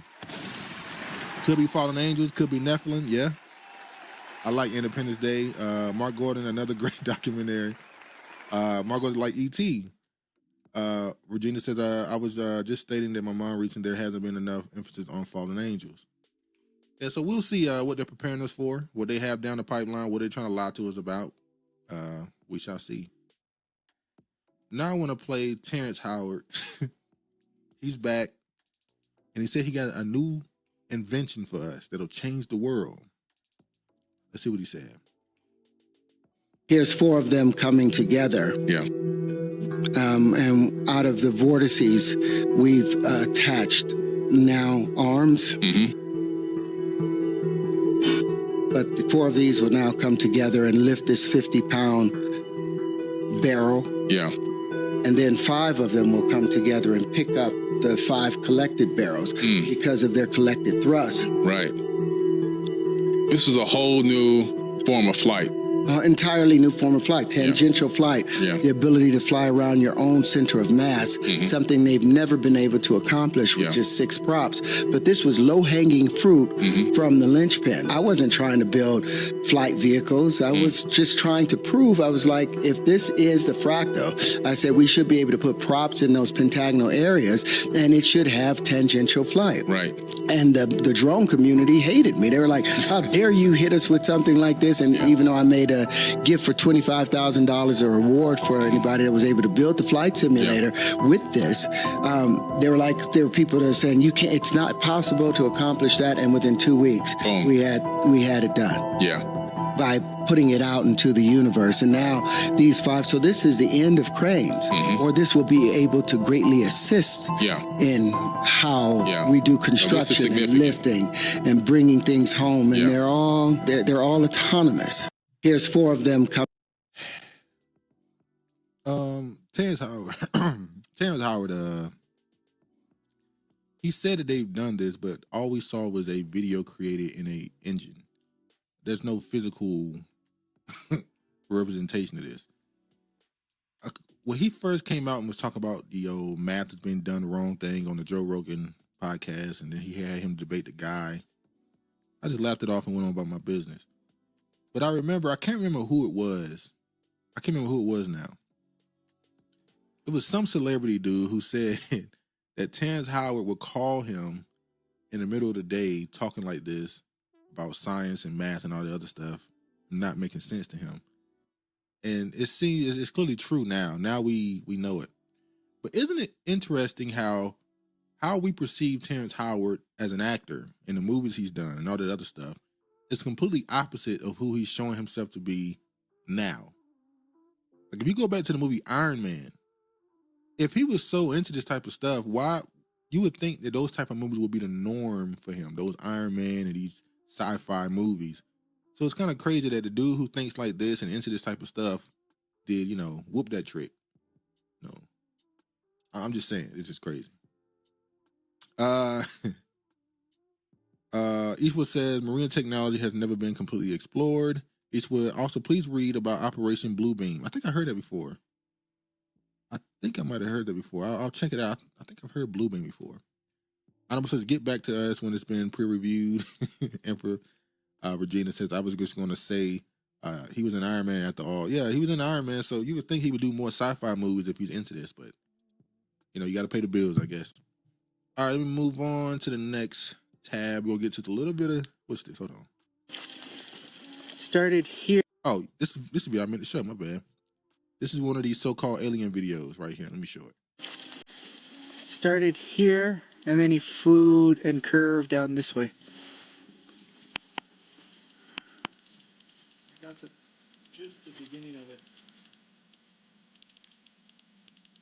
Oh, here's another one right here. You see him? Flying right over our heads. Keep in mind, if that is human technology, it's human technology. That is the speed that that's going.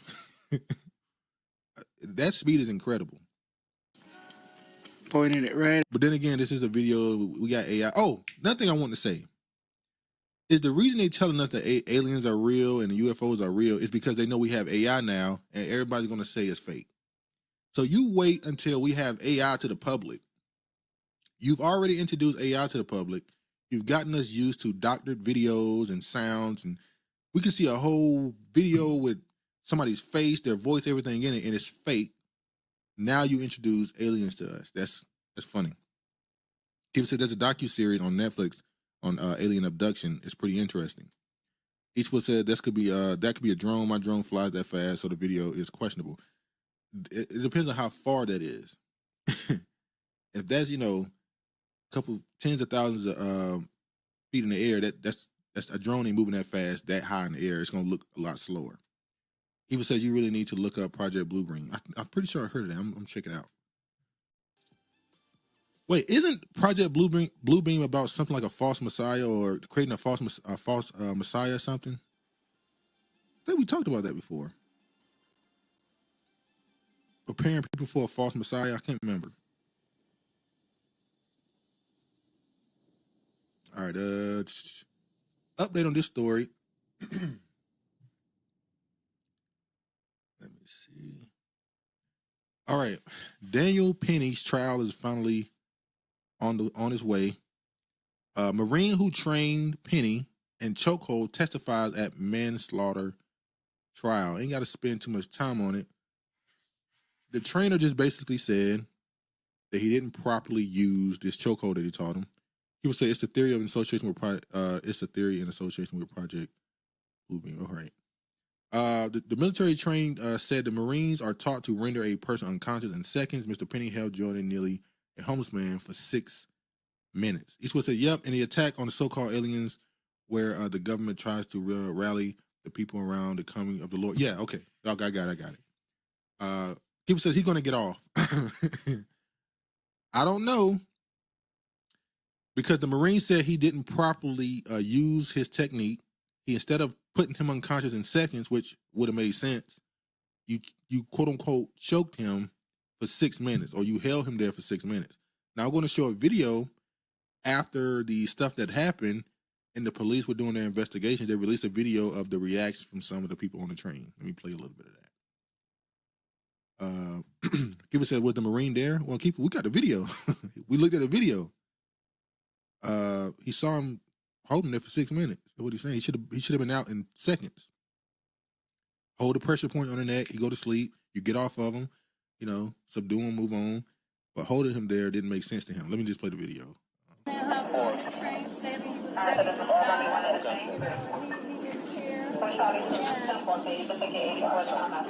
It's been belligerent and then very.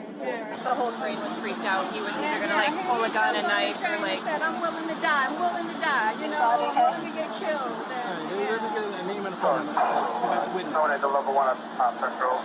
Camera for all my units. The guy in his hand did take him down very respectfully and just held him down. He wasn't I think that the guy is totally drugged down. Can't hear it over the background, but she's saying I think the guy was drugged out. She's saying that Daniel Penny, she didn't believe was really choking him, that he was just holding his arm over his neck. He wasn't trying to cut off his air.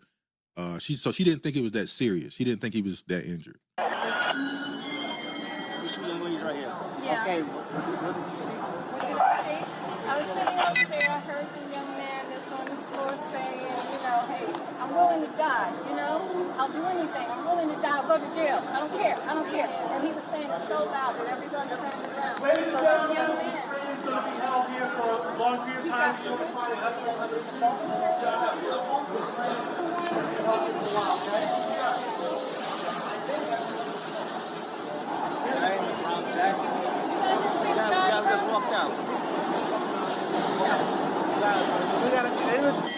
Young ladies right here.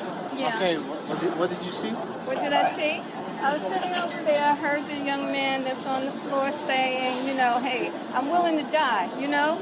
I'll do anything. I'm willing to die. I'll go to jail. I don't care. I don't care. And he was saying it so loud that everyone turned around. So this young man, he got belligerent and he tackled him down. Who? The one that just passed away in the brown jacket, the one that just went past. The guy in the brown jacket? Yeah, you got to see the guy in the brown jacket. Yeah. So they say he was being belligerent, and then somebody tackled him first. They tackled Jordan Neely first. He didn't actually hit anybody. We got this one of the guys in the precinct. You got a brown jacket, tan jacket. Take him to the precinct right now. Take him to the fifth precinct. So he took him to the ground. The guy with the brown jacket took him to the ground. Yeah, he took him to the ground and he gave him a chokehold. Not a hard chokehold, just enough to secure him, and the guy fought. And he kept holding him, all right? And then that's when everybody totally realized what was going on. So you could say that he was proactive and decided to take him down because he thought he was going to do something after he got belligerent. She's saying that he tackled him and put him in a chokehold. She didn't think it was that serious. Obviously, it ended up being a lot more serious than they thought. His Marine who trained him saying that he didn't use the chokehold properly. They were supposed to be out in seconds, not holding him for 6 minutes. And then the medical examiner says that the subway, he had drugs in his system.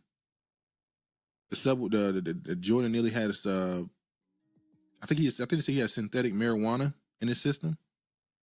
But the medical examiner also said that had nothing to do with him passing. She pretty much said she believes that, because she said that people are saying that he didn't cut off his air. She said he may have. Somebody said they didn't hear him gargling for air and all that stuff. She said sometimes people make noise, sometimes people don't. So she didn't clear him, but she didn't condemn him completely. It's leaning toward people saying that it was at least neglect. Like he didn't have to do what he did as far as holding him that long. Could have just held his arms while he was on the ground or whatever. I don't know. Keeper says, also the guy was still alive. The cops let him die because they didn't want to give mouth-to-mouth to a drug addict. That's pretty much, they might be an option as well. Keeper says there's video of 2 cops checking his pulse. He still had a pulse when the cops arrived. And Anonymous says he wanted to suffer. Is that what they're arguing? Well, they're saying that he was just on synthetic marijuana, or K2, I think they call it in New York. Well, not New York. I think that's what they called it. You could buy it in stores or whatever, K2. And he was having an episode. He was belligerent. He was going crazy. And the Daniel Penny guy attacked him to the ground, put him in the whole chokehold. And we saw the video, what happened. The train stops finally. They get off. He's laying there. The cops don't give him immediate attention. They don't give him mouth to mouth. They don't try to resuscitate him or bring him back. He still had a pulse. He ends up passing, I think, at the hospital. I think he passed away. It's pretty muddy. He reacted proactively before he did something, but he didn't really do anything. Also, is this it? No, that's not it. There's another article I didn't get. I didn't show the other article where the guy that lied and said that Jordan Neely hit him, and that's why Daniel Penny tackled him. He lied. He came out and admitted he lied, that he never attacked him. He never touched anybody. So if that don't change your opinion, I understand. But the initial thing they said was that he was being belligerent. He finally attacked someone, and that Daniel reacted to him attacking someone. That did not happen. He was just being loud on a New York train. Daniel reacted proactively. He thought he was going to do something, and it led to his death. It is what it is, whatever side of it you on, but he lied. So it is what it is. Keeper says, sorry the guy's dead, but the family and the state failed him. I agree with that. I definitely agree with that part. He would say his family knew he had mental issues. There's no reason why these mental patients should be out being belligerent in public. You know, it's unfortunately an American thing at this point, especially in New York. All right, let's move on. Right-wing provocateur used racist language testifying against gun legislation. Let's play the video. Targets. Let's be very clear.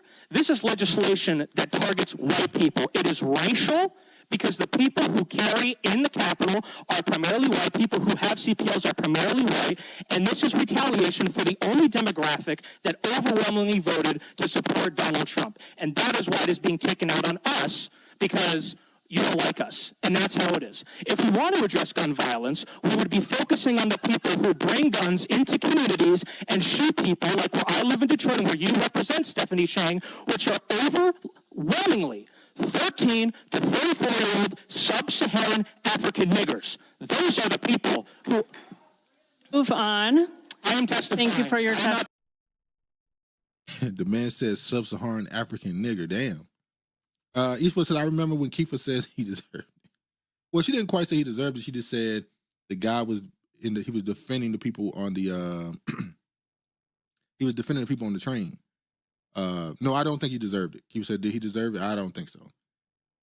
It's one of those things where even with police, and I don't expect a civilian to have the same restraint or the ability to de-escalate as a police officer. So I don't hold him to the same level. So I'm not going to be on him like that. But if you're trained to subdue someone, you don't have to subdue them through a chokehold. Like, why is it always a chokehold? The dude wasn't that big, and the Daniel Penny guy is he's a pretty big guy. He seems over 6 foot, maybe 180, 190. He's an in shape guy.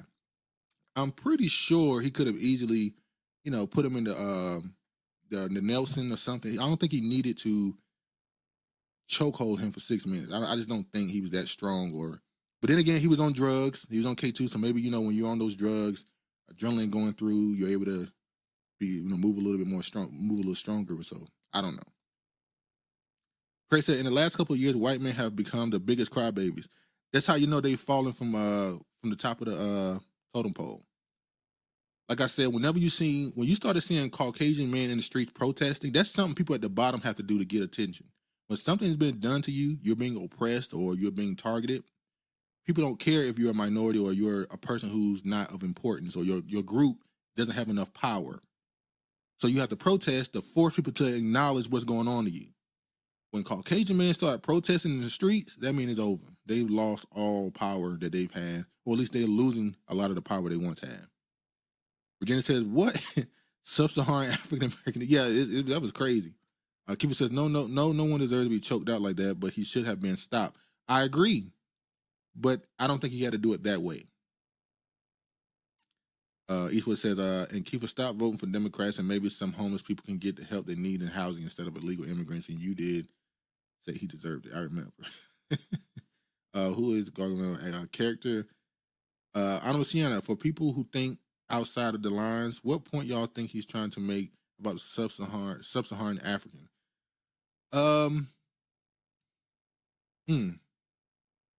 He's making sure to tie black people in America to Africa. That's what I get from that, because he's probably a white nationalist or at least a white supremacist who believe that white in Europe, he wants the whole pure Europe situation where he wants all the, because you got a lot of those people in America, those white nationalists, Republicans or conservatives who support Israel only because they see Israel wants to make Israel a white country, to get rid of all these brown Palestinians. We want the country white, so they support the quote-unquote genocide or the moving of those people.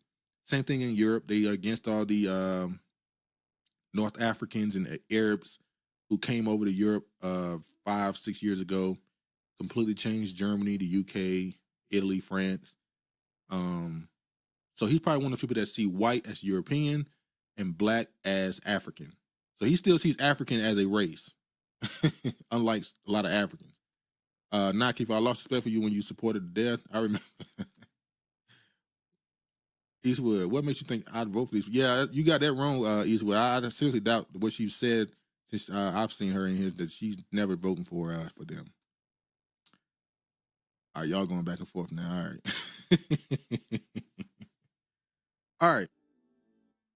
Yeah, I believe he's just trying to tie black to Africa and white to Europe. Same way he probably says Asians and Hispanics. He's one of those people. People said you should go back and see what. All right, y'all going back and forth. All right, let's move on. I'm trying to get to this political part a little fast. Pennsylvania wants to do a recount. People violate laws anytime they want. PA County Dems defy state law to count hundreds of illegal votes. We reject all three categories of these ballots. Your motion is to reject or dismiss the challenges in this category in front of you? Correct, yep. Not going to second that, mostly because I think we all know that precedent by a court doesn't matter anymore in this country, and people violate laws anytime they want. So for me, if I violate this law, it's because I want a court to pay attention to it. So she basically says she don't care what the judge wants. They're going to do what they want to do. Illegal votes. So they're going back and forth. I think they're trying to get the votes for the, not the presidency. They care about these seats under that. They want to take over those votes to try to gain more seats in the House and stuff. So we'll see if that works out for them. I think that was just them trying to get a headline, though. Biden is sending aid to help Ukraine keep fighting next year, Blinken says.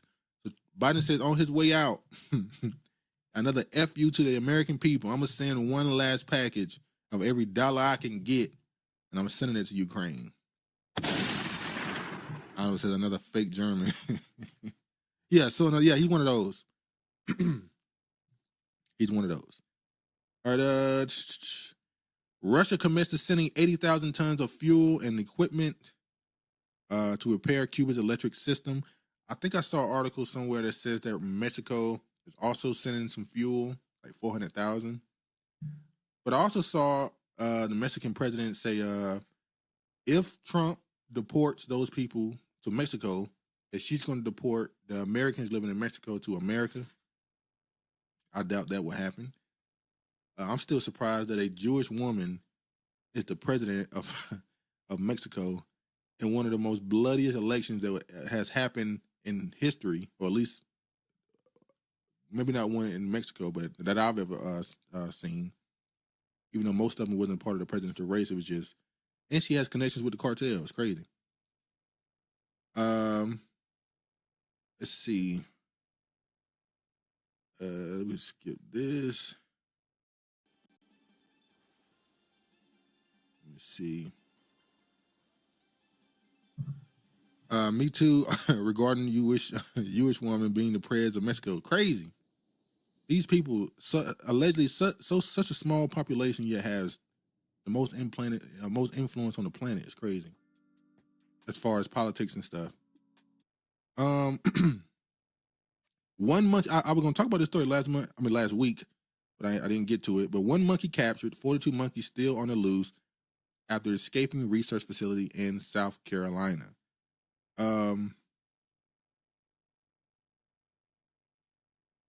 Y'all still going back and forth. Adam says that would only hurt the economy. She really shaking the table with that threat. Yeah, I said that. I said most Americans in Mexico are stabilizing the economy there, at least in the local areas they're living in. You deporting them is not the same thing as America, where some of those people, those Mexicans at least, in America are literally on benefits. So it's kind of different.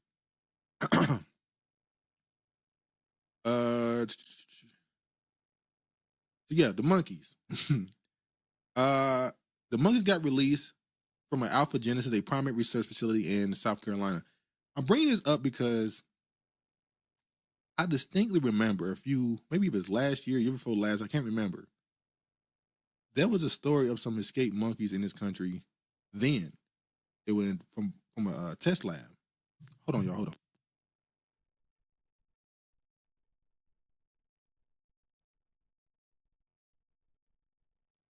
But yeah, from a test lab, and I can't remember where it happened. But yeah, I agree, Mark Gordy. It sounds like a movie Outbreak. Yeah, so, and I'm going to explain why I think this is going to end up being a bigger story. Maybe it won't. maybe nothing will come of it. They're telling people to stay away from the monkeys because they're skittish and they're very sensitive to, sound and movement and stuff, and it'll be harder to capture. But it made me think of this right here. Is it? Move forward. Come on. Because last year, hold on.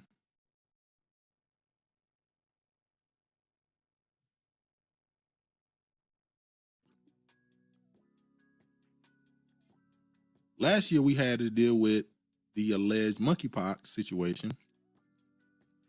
And hold on, I'm sorry, y'all.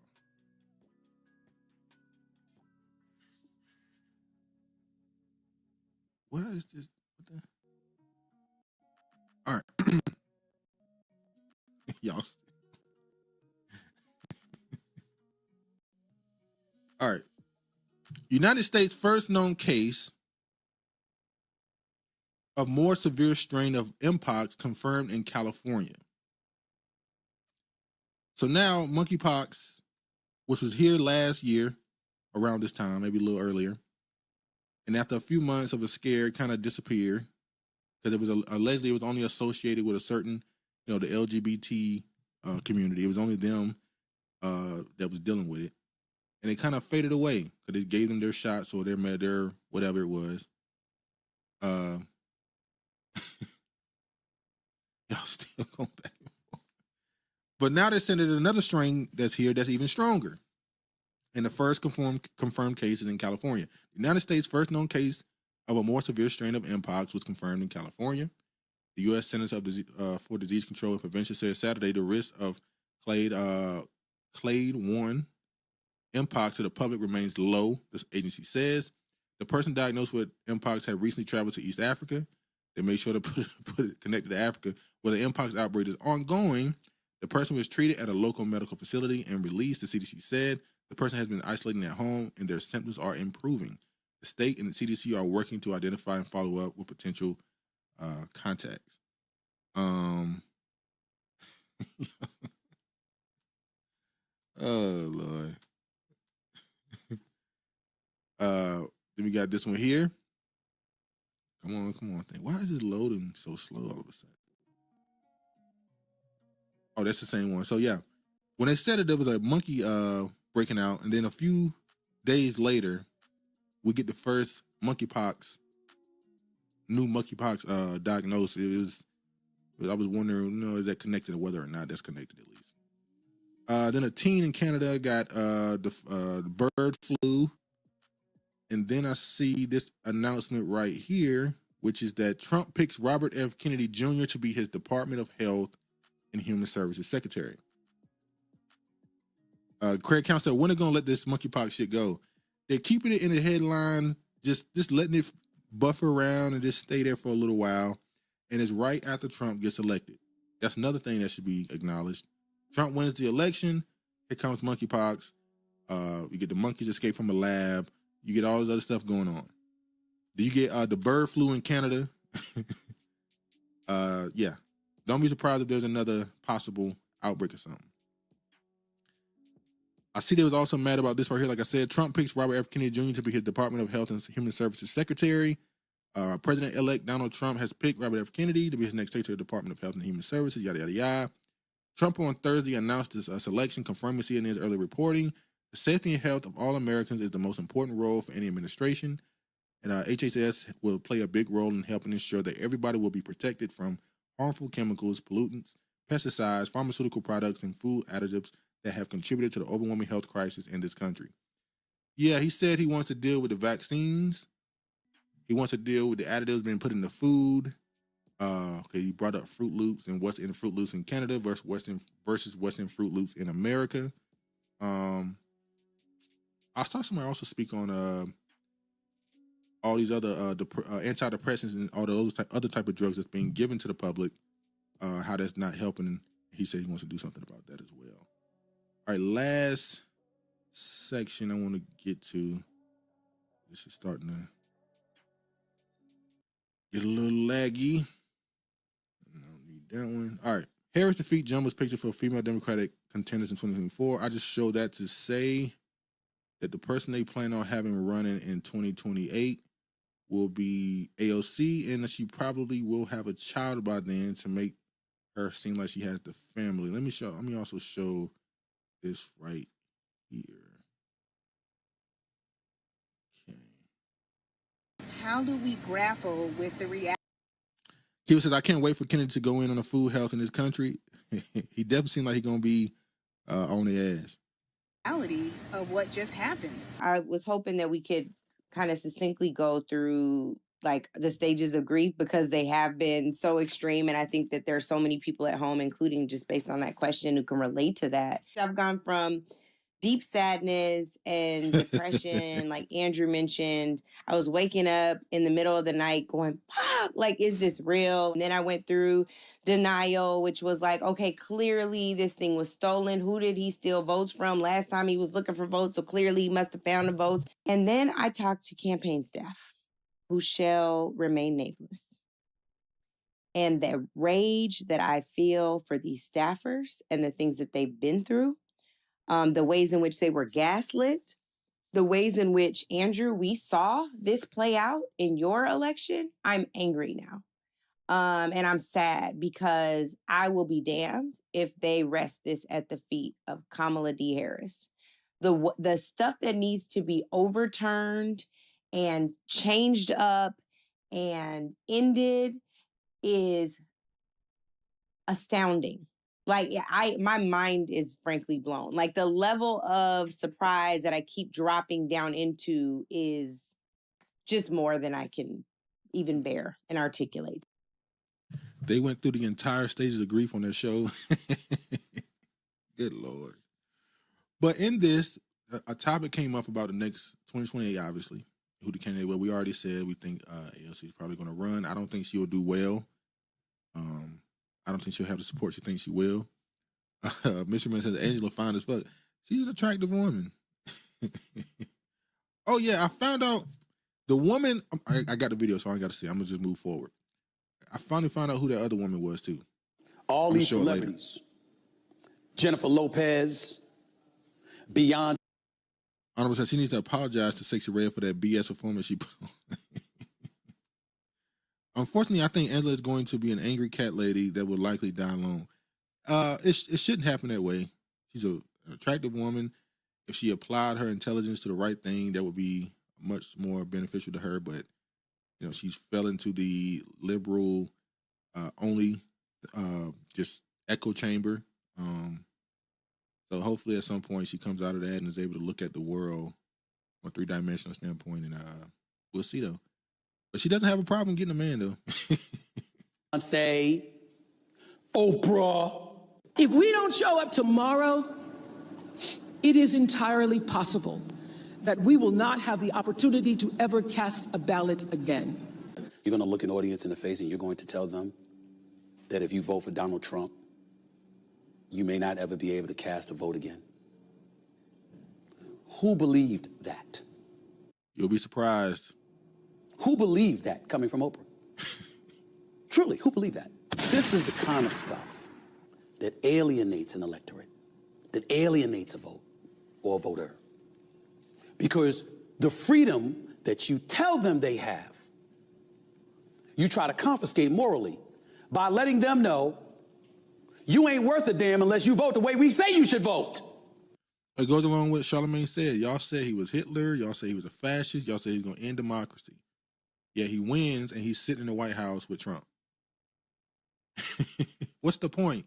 If he's such a bad person, you don't give him power and just say, we got to have a peaceful transition to power. You said he's a threat to the country. This is crazy. Mark Gordon, Stephen Smith was a joke. Stephen Smith will still vote blue no matter who. I think Stephen is one of those people that be lying. Clearly, based off the election results, there's a lot of people, particularly celebrities, that said they was voting a certain way, but actually voted another. Honorable said she will date a reformed dope boy before dying alone. We'll see. Who's going to go for that in a general election with an economy rife with inflation, with over 12 million people coming across the borders, with people wondering about their dollars, the dollars that they earn, the dollars that they have in their pocket, the value of that dollar dissipating before our very eyes. But in the same breath, you're telling them that you got to take even more money out of their pocket to finance immigrants that come across the border illegally at the behest of the Democratic Party looking to secure a voting bloc. Oh, he just said he said it out loud on TV now. They did it to get votes. So now we're not conspiracy theorists no more. I'm gonna say, shut the fuck up and talk sports, sir. Keeper says, I don't understand that he seems to have a very rational view on politics, but he's still going to vote the opposite way. That's why I said, for a person to say what he just said and then turn around and say, I'm voting for Kamala.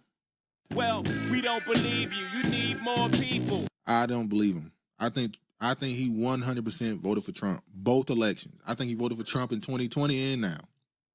But you can't say that publicly because Donald Trump is a fire. You know, he allegedly he brings some level of warmth to the country through the economy and stuff. But socially, you just don't want to be associated with him at all. If you associate yourself with him, you have to be willing to take that bullet and just stand by him completely. Trump is one of those people where you can't play both sides with him because publicly they've defamed his name. I ain't gonna say defamed. I'll use that wrong word. I'm sorry. They've levied so many allegations against him that if you stand next to him, you have to be with him 100%. You can't be iffy on Trump. You have to just like him or hate him. That's how they've done it, at least publicly. Mark Gordon said, this is the guy that said he wakes up and the first thing on his mind is to do whatever it takes to make his boss happy. Yeah, he said that. Virginia said, yeah, but a lot of closet Republicans versus the Democrats. Oh, yeah. All right, let me just show this. I'm proud to be a bartender. Ain't nothing wrong with that. There's nothing wrong with working retail, folding clothes for other people to buy. There is nothing wrong with preparing the food that your neighbors will eat. There is nothing. Oh, girl, go on. Niggas get on my damn nerves, man. Nothing wrong with food that your neighbors will eat. There is nothing wrong with driving the buses that take your family to work. There is nothing wrong with being a. This is a video when she was trying to be she was trying to act like she had some black in her. Adam says, is he still negotiating his contract? We need political Stephen A to go to bed. Stephen A is trying to pivot. Stephen A Smith has been pivoting towards politics probably the last 4 or 5 years. He's doing it a lot louder now because he knows politics is where the money is. It's been where the money is in entertainment at least for the last decade, but he's pivoting. Virginia says, oh Lord, what is it with these folks cosplaying these niggas tones, these nigga tones? Senora Kamala Ortiz. He says she's cringe. Yeah, so I think that's the person she thinks she's gonna run. Like I said, there's rumors going on about from the right wingers at least, saying that they believe she's pregnant. I saw some pictures of her. Her face is a little more, puffy or whatever. Maybe that's just some weight gain. I don't know. But I said if she's having a child, she can't even announce it because her party is pushing abortion rights. And if she comes out right now and says I'm pregnant, I don't know if she's married or not. I don't know if she's married or if it's her boyfriend or whatever. I'm pregnant. It would be counter to what the party's push is right now. You better think a union member. Yeah. All right. Now this story right here was what I was trying to say last week and what I was trying to say when you had all these prosecutors going after Donald Trump, how they made all of them black. And I kept saying they keep making black people the face of everything anti-Trump for a reason. They're gonna make you the scapegoat for everything. Eastwood said, I hope she runs in 2028 so the male Latinos put her in a place. And she with a white dude, so it's gonna be hilarious how they gonna do this. Cause she gonna get on stage talking at a white power structure, white male power structure, and it's gonna be like, well, at home you let a white man rule you, so it's gonna be funny. Keeper says if she runs, they will make her look like such an idiot, probably worse than Kamala. Well, I think she has a lot more younger people that like her, and they still look at her as the young Spanish girl from New York, even though I think that was all a Planet story.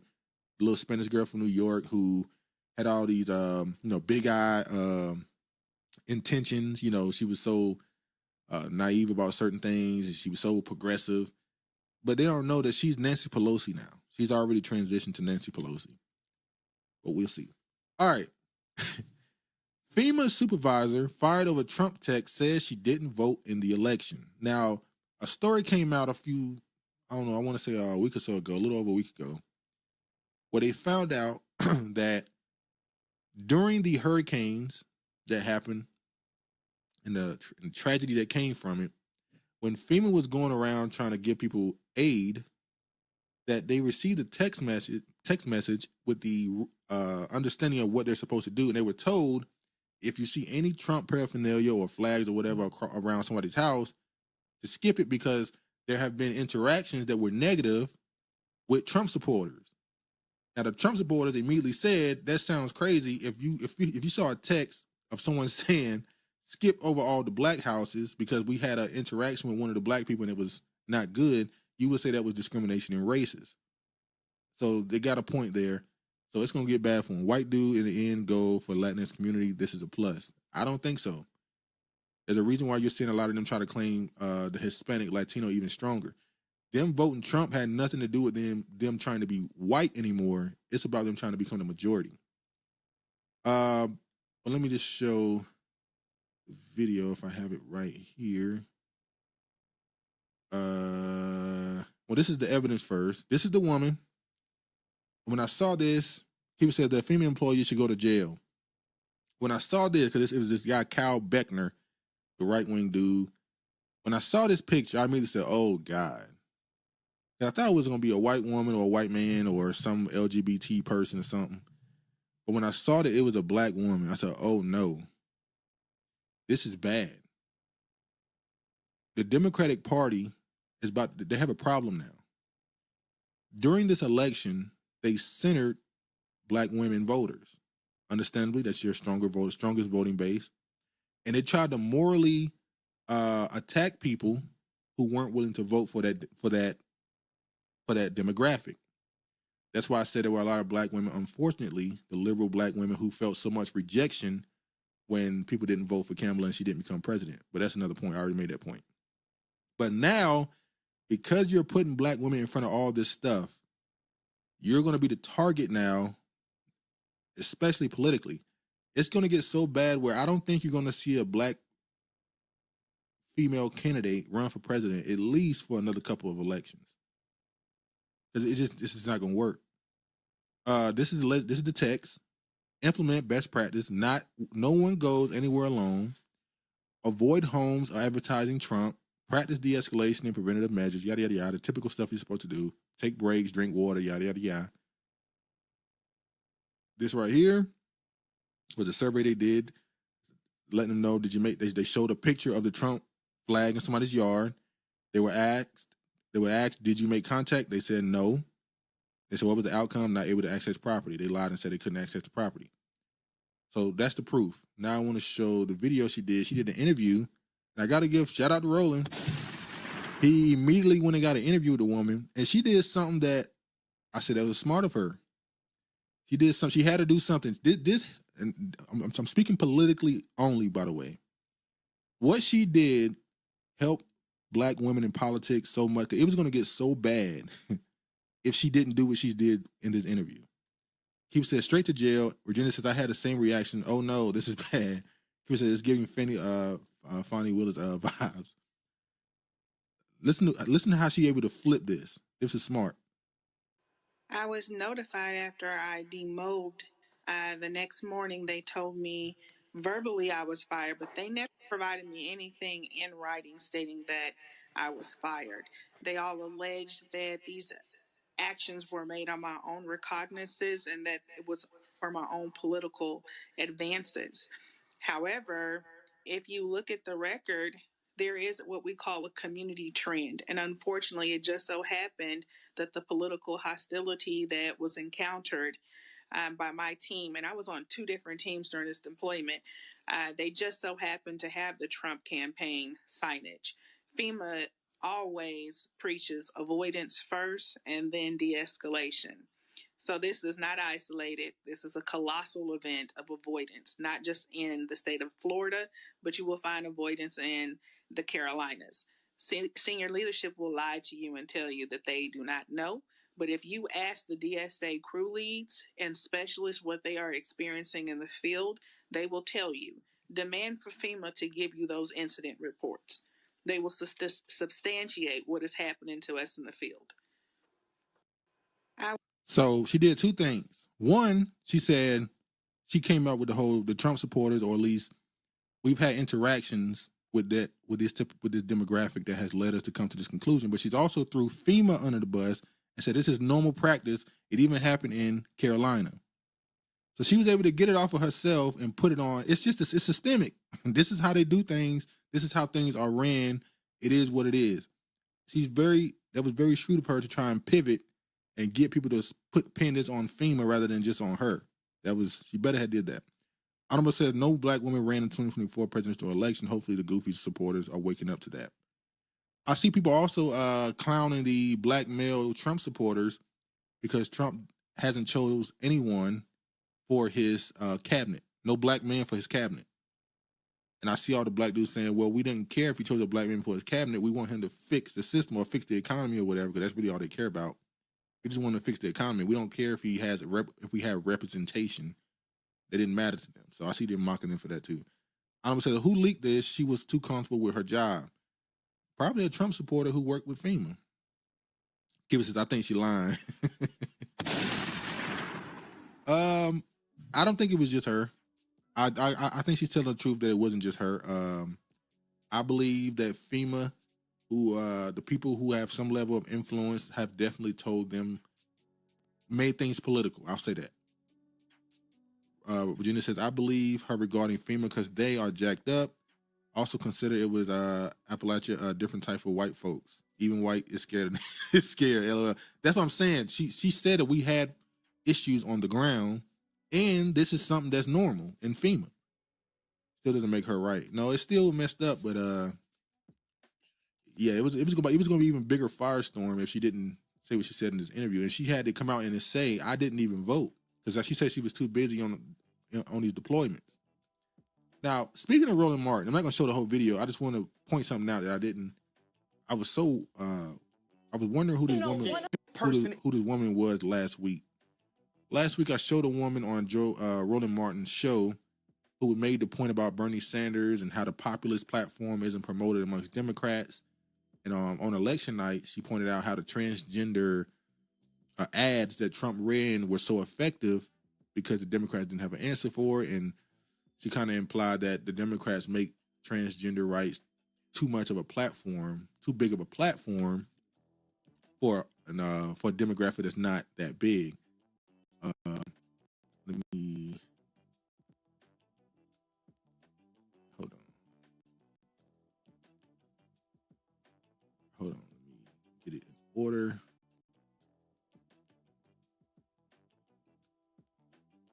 But yeah, let me show this. Person in America who has ever worked. People say that she is morally wrong. You can't deny help to people after a hurricane. Agreed. Sorry, it doesn't matter what political side you're on. You have to still help, still offer help. Agreed. Systematically eliminate the white privilege that they benefit from vis-a-vis your oppression. You're lying. That's her. I didn't know who she was. I kept wondering who she was. That's her. This was the episode where Roland brought his 3 friends on to try and ambush Dr. Umar Johnson, and they all admitted they were in there. And he pointed out that all of y'all are in relationships with non-black people, but they were trying to criticize him for who his lineage is, whether he was an actual doctor, he had a doctorate degree or whatever. He was an actual psychologist. That's where she's from. I just remember where she was from when I saw this right here. And then, speaking of what she said, she was talking about the transgender stuff. Transgender rights advocates say the election of Trump and his allies marks a major setback. What up, Brilliant? Peace, black women voted 92% in favor of Dems. And, Craig says this interview was legendary. Got his show off the TV. Whether you see him getting an Umar interview to try to get ratings, or if Umar during the interview and the reaction it got made people not effort rolling as much. It went either way. It went wrong for him. So now the transgenders reacting to Trump getting elected, yada yada yada. And I want to show this right here because it goes back to something a joke that Dave Chappelle told. I can't remember what one it was. It might have been Sticks and Stones. One of those Netflix, comedy specials where he told a joke about the car having the LGBT people in it, and the people driving the car were the gay people, and the transgender people were the ones who constantly was asking to stop, and how it was holding the trip up. That's kind of what this dude here is saying right here.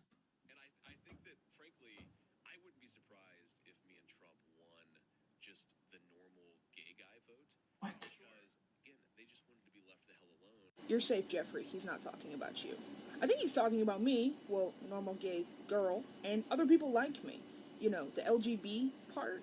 Because the LGB part is tired of y'all in the TIAQXYZ. Because about 2015, we got marriage rights. That was all we needed. That is all we needed for equality. People were dancing in the streets, we were excited, and no one gave a shit about us. It's only been about the last 5 years that people have given a giant shit about us, and homophobia is on the rise. People don't like us again. Why is that? What changed? Do you think that people just woke up one day and became more cruel? No. People like you, Jeffrey, and the rest of the TIAQXYZ came out and said, cool, now we're going to involve children. Cool, now we're going to have our teachers teach woke gender ideology, and you have to be okay with it. Cool, now we're going to push for children to be able to reassign their gender, and you just have to accept it. The world is not accepting of it.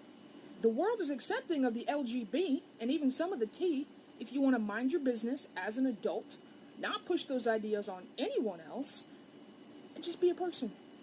So now they fighting amongst each other because they causing the trip to be longer. Kiefer says, is she saying all the employees that were sent to the Appalachia were black? If they are racist, why wouldn't you send people who they wouldn't have a problem with? Now I don't think they were all black. I do remember after the hurricanes, when Kamala did a photo shoot, she took a photo with people in Georgia. She took a photo with black people in Georgia, even though it mainly affected North Carolina people in West Carolina. People made a whole joke about that. And then remember when Trump came out and said, hey, FEMA is keeping aid away from Trump supporters. This is political what they're doing. Remember they were accusing the government of not giving enough aid to those people. They said they were leaving them out to dry and all that stuff. And now it looks like Trump was right. Y'all were keeping aid from Trump supporters. It was political. Honorable said, black for Trump can't be mocked. You can't go to the table with demands after your people vote 90% the other way. They need to craft a black radical narrative and move on. He said, this guy's a freak. Jeffrey advocates for children to hide, talking to adults behind their backs. I agree with the Les. And Regina says, I'm glad this lady is speaking out. Kudos to her. Where he said, strong enough for a man, but man made for a woman. Yeah, so they're starting to get tired of each other, or at least they're getting tired of that one particular subsect of them. Now I want to show this one. I've shown a video from her before when she went in on the, I think it was the Africans, about their cooking. She's just loud and funny. I just want to show this because she got into some hot water for speaking on the LGBTQ stuff. Let me just show this. Listen, LaPrincia, yeah, because I read your court documents. Sitting up here a fucking damn self. And yeah, I said her, bitch, because that's what the fuck your ass finna have to go back to when they take that fucking test. Oh. So she went on a rant against I guess a transgender, and she was just as she was just as angry with that group as she was with the Africans who said something slick. Yeah, it was crazy. I ain't gonna play the whole thing because she kind of YouTube might clip me. Yeah, she went in. I just think she got a funny voice to me. So when she did that rant, it was like, damn, because she got a very strong voice. Very strong voice. So what the fuck did we just watch? We watched a 10-second clip of her going in on the LGBT. I can't play no more. Yeah, pretty bad over there. I don't even be on TikTok like that, but that video was crazy. All right. Moving on. Florida sues FEMA for discrimination, accusing them of denying aid to Trump supporters. We just talked about that, obviously. Florida gonna get on it.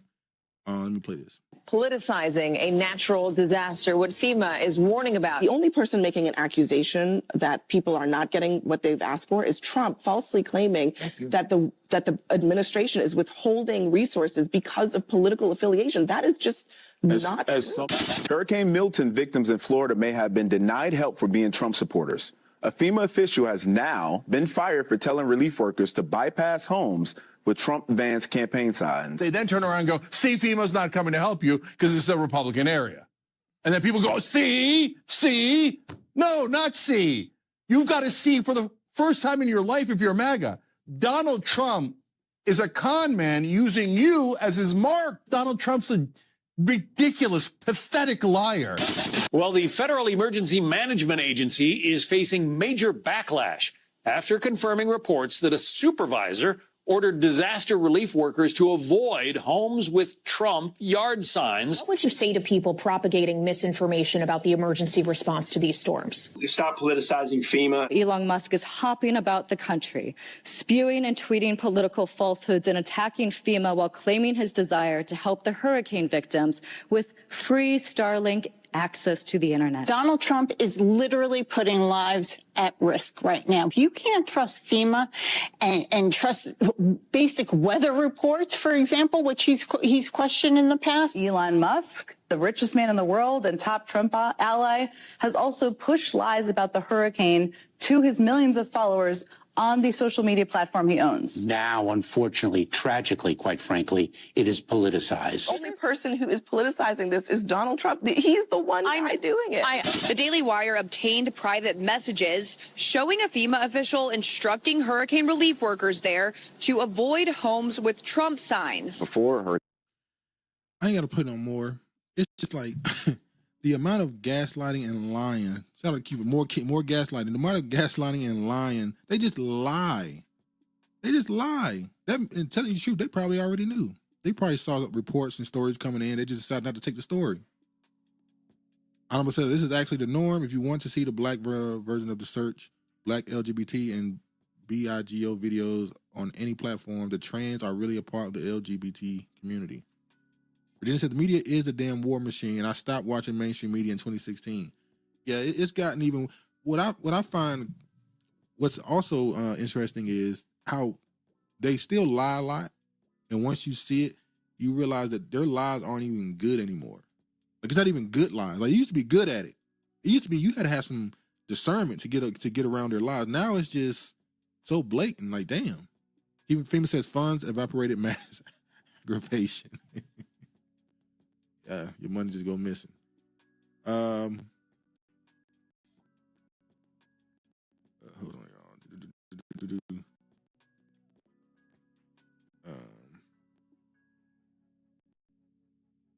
All right.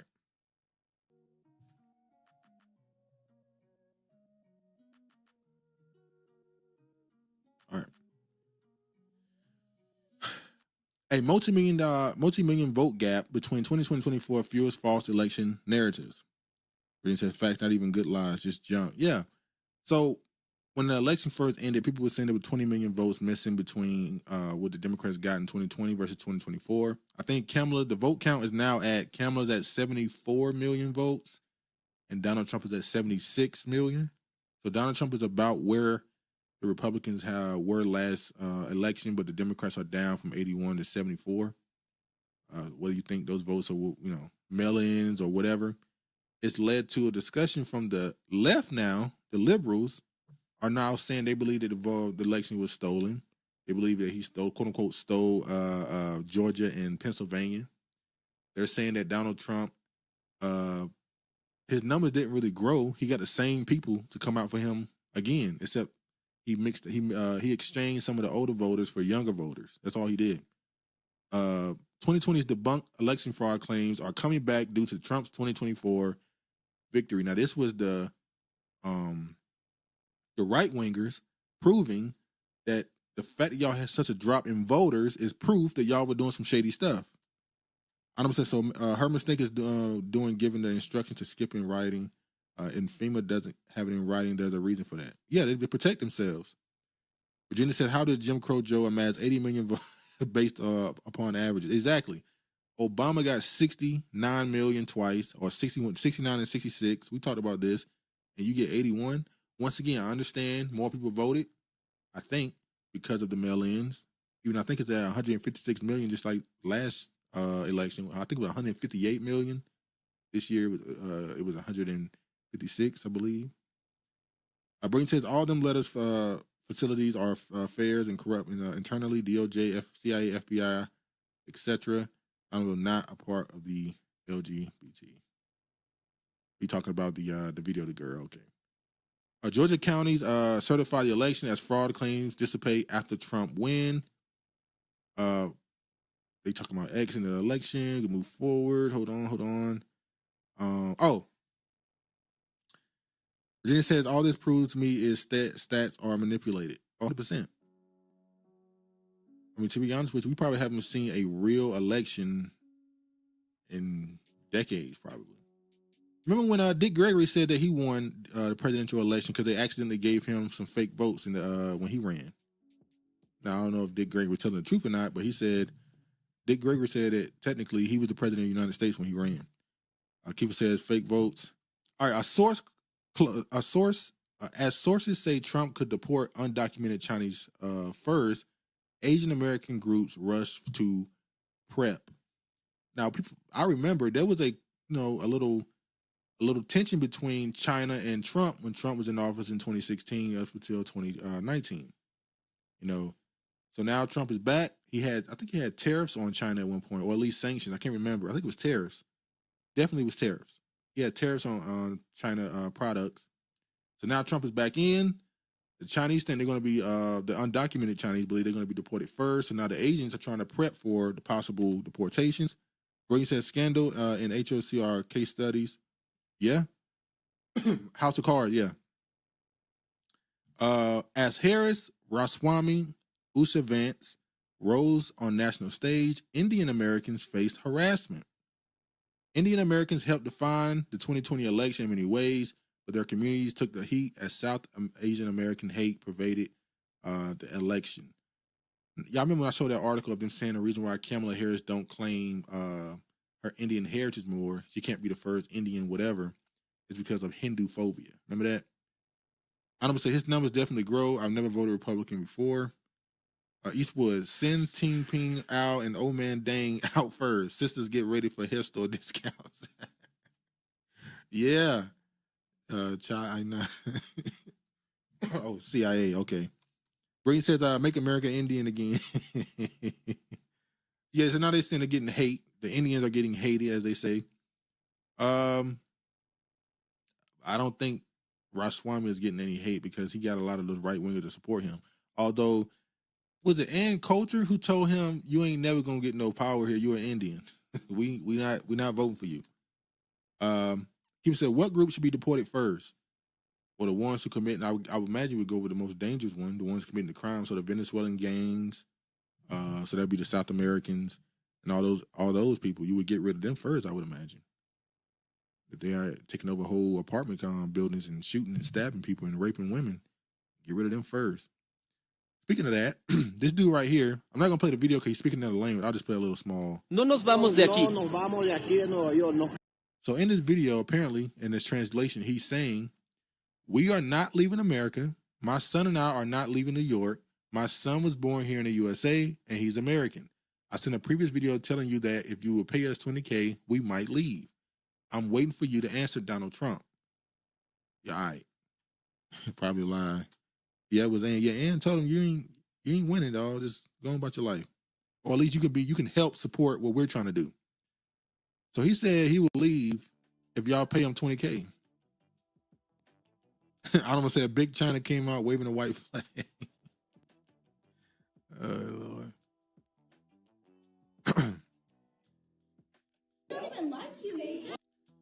I want to show this.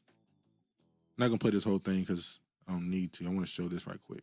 Like you, right is he taking away from women? He don't like your race. He will spit on you. He don't even What right is he taking away from women? He don't like y'all. He don't like none of us. He don't even like his own race. What right is he taking away from women? Y'all still not answering my question. That. I've You're been just asking for dumb. like 5 minutes. What was the We answer? answered it. Y'all brought up education once I asked that question. Because y'all don't even know what y'all talking about. Y'all just go on Twitter, look at what they say, and just run with it. Byron, you go on Twitter. I watched the debate. I heard everything. Y'all thought he was taking away abortions. He can't even do that here. People said yes, it's South American. Also, do you remember they were found a Chinese police station? Yeah, Chinese police station in America. I remember that we talked about that. That was crazy. So, they might be the bigger threat. That might be why Trump want to get rid of them, because they might be more spies and stuff that he dealing with them. Myron, what debate did you watch? He's so stupid.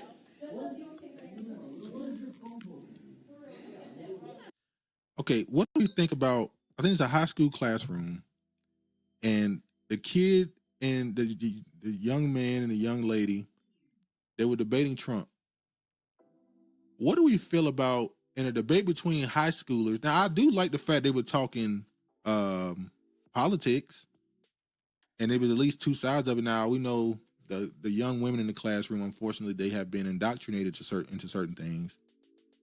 But what do we think about teenage girls being so bombarded with propaganda, and not even just propaganda, being completely, the culture that they've been engulfed in at this point, they're thinking about abortion in high school. Like, he goes on in this video and he say, you're thinking about abortion and you a virgin. Why are you thinking about abortions in high school? Like, it don't make sense. It's very telling that this is what they're talking about as high schoolers. The kid is smart, rational. Brady said schools are a lot of co-ed correctional facilities. Literally, yeah, prison, yeah.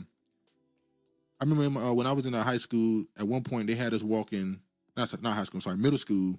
They told us, third block from the wall, you had to walk in a straight line, third block from the wall. And I found out that literally was in prison. That's literally what they do in prison. I know it says, unfortunately, the first to go will be Haitians. Hey, maybe. Eastwood says it starts at home. Eastwood says, I remember when we had debate class in high school. Is that even still a thing? Some school counselors. This was intellectually entertaining. It was sad to me that these young ladies, these young girls in high school were thinking about, in a presidential election, were thinking about their possibility, their access to abortions. Craig says one of the girls in that video started crying. Yeah, she did. People says they won't send the Haitians back unless they revoke their status first. That's going to be hard. Yeah. Then I want to show this right here. I'll just show this one. Furthermore, I will direct the Department of Justice to pursue federal civil rights cases against schools that continue to engage in racial discrimination and schools that persist in explicit, unlawful discrimination under the guise of equity will not only have their endowments taxed, but through budget reconciliation, I will advance a measure to have them fined up to the entire amount of their endowment. A portion of the seized funds will then be used as restitution for victims of these illegal and unjust policies that hurt our country so badly. Colleges have gotten hundreds of billions of dollars from hardworking taxpayers, and now we are going to get this anti-American insanity out of our institutions once and for all. We are going to have real education in America. All right, so when this video was first put out, the immediate thing people said was, and I'm wondering if y'all heard the same, people heard this and said, he just said he's going to give white people reparations. He didn't say a race in the whole video.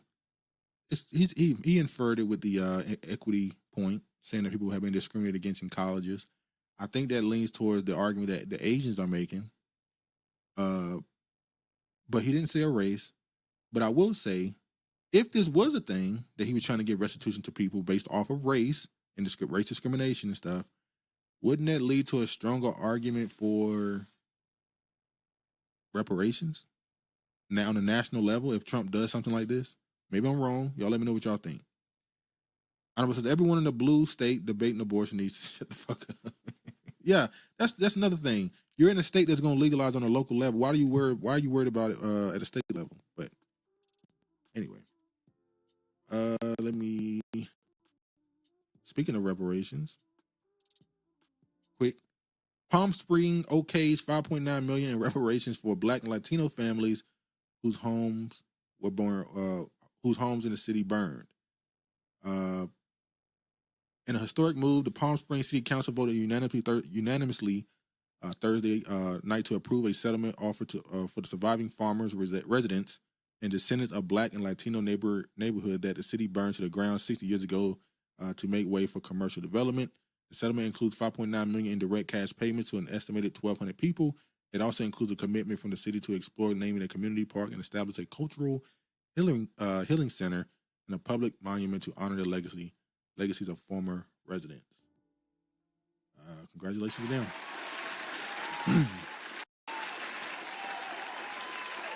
I said it's not just young girls. If you listen to every celebrity woman, it was the same people who were speaking on Trump's daughters. They don't even have right now. A white couple donated 80 acres in an act of reparations. Now it's becoming a home for Black farmers. As you leave Richmond, Virginia, in a roughly hour, roughly an hour southwest into Miller County, the city fades and noise dims. Confederate flags snap in the wind. Trump banners hang from homes and watch eyes follow strangers to small towns. For some, the quiet brings a feeling of calm, but for many Black passerby, it also brings unease and a nervous hope. They filled up on gas. So y'all got to read the whole article. Y'all get the point. The land that was donated by a white couple, they're now turning into farming land. Craig Council said more Black and brown. Yeah, I saw that, but if they lived in the neighborhood, I mean, you kind of they live there too. So Mark Gordon says, why are some of our people hoping the Red Party is going to help us when Malcolm X said both parties are against us? At some point, as Black people, if you're going to say this, there's a segment of us that believe you're not going to politic your way out of none of this stuff we're going through that is spiritual, but that's a whole other topic. I know a lot of people may not follow that ideology, but it is what it is. But if you're going to follow the political system, you're going to try to do everything and fix the community and fix what we're going through and uplift ourselves through politics, then you have to be willing to work with your enemy. You have to be willing to work with people that may give you 5, but try to take 3. Try to take 3. You have to just fight and claw for every inch you want politically. Even if the person hates you, even if they're going to do something on the back end that may hurt you, you have to be willing to get what you need in the moment to build for the next 20, 30 years. And right now, of my opinion, you have to be willing to vote red if you're a Black person who's into politics. Because we've tried the Democrats for too long. You tried them too long. So at some point, even if you're not getting something overt for your group from the Republicans, if they have anything on the table that is beneficial at all to Black people, you got to be willing to get with it. Honorable says, I thought Asians too, a wink and a nod to China for waving the flag. If people turn off their TV, it will help remove a lot of the indoctrination going on. Honorable, every time I hear Black and Latino today, I think Black men is behind the bullshit. Get off the Black man back, Honorable.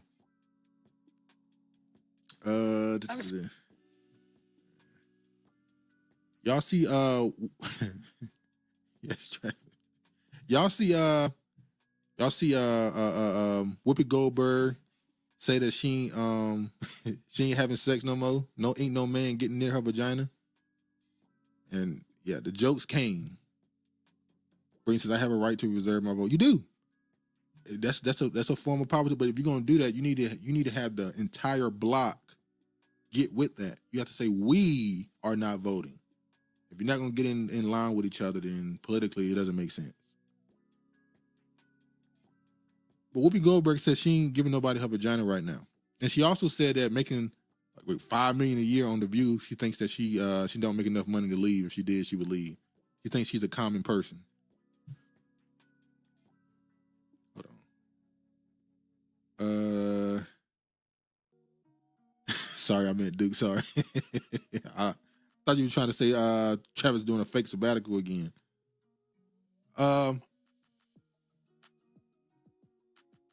Here we go. I want to show some of this. It's a little long. I'm not going to show all this. I ain't going to lie, y'all. I'm losing my voice right now. I'm trying my hardest. I know it says that Republicans helped us before. If America wants to right, it's wrong. This reset was necessary. So I'm going to play a little bit of this because Yvette Carnell did an interview with ABC. And I want to show you what she said, a little bit of what she said.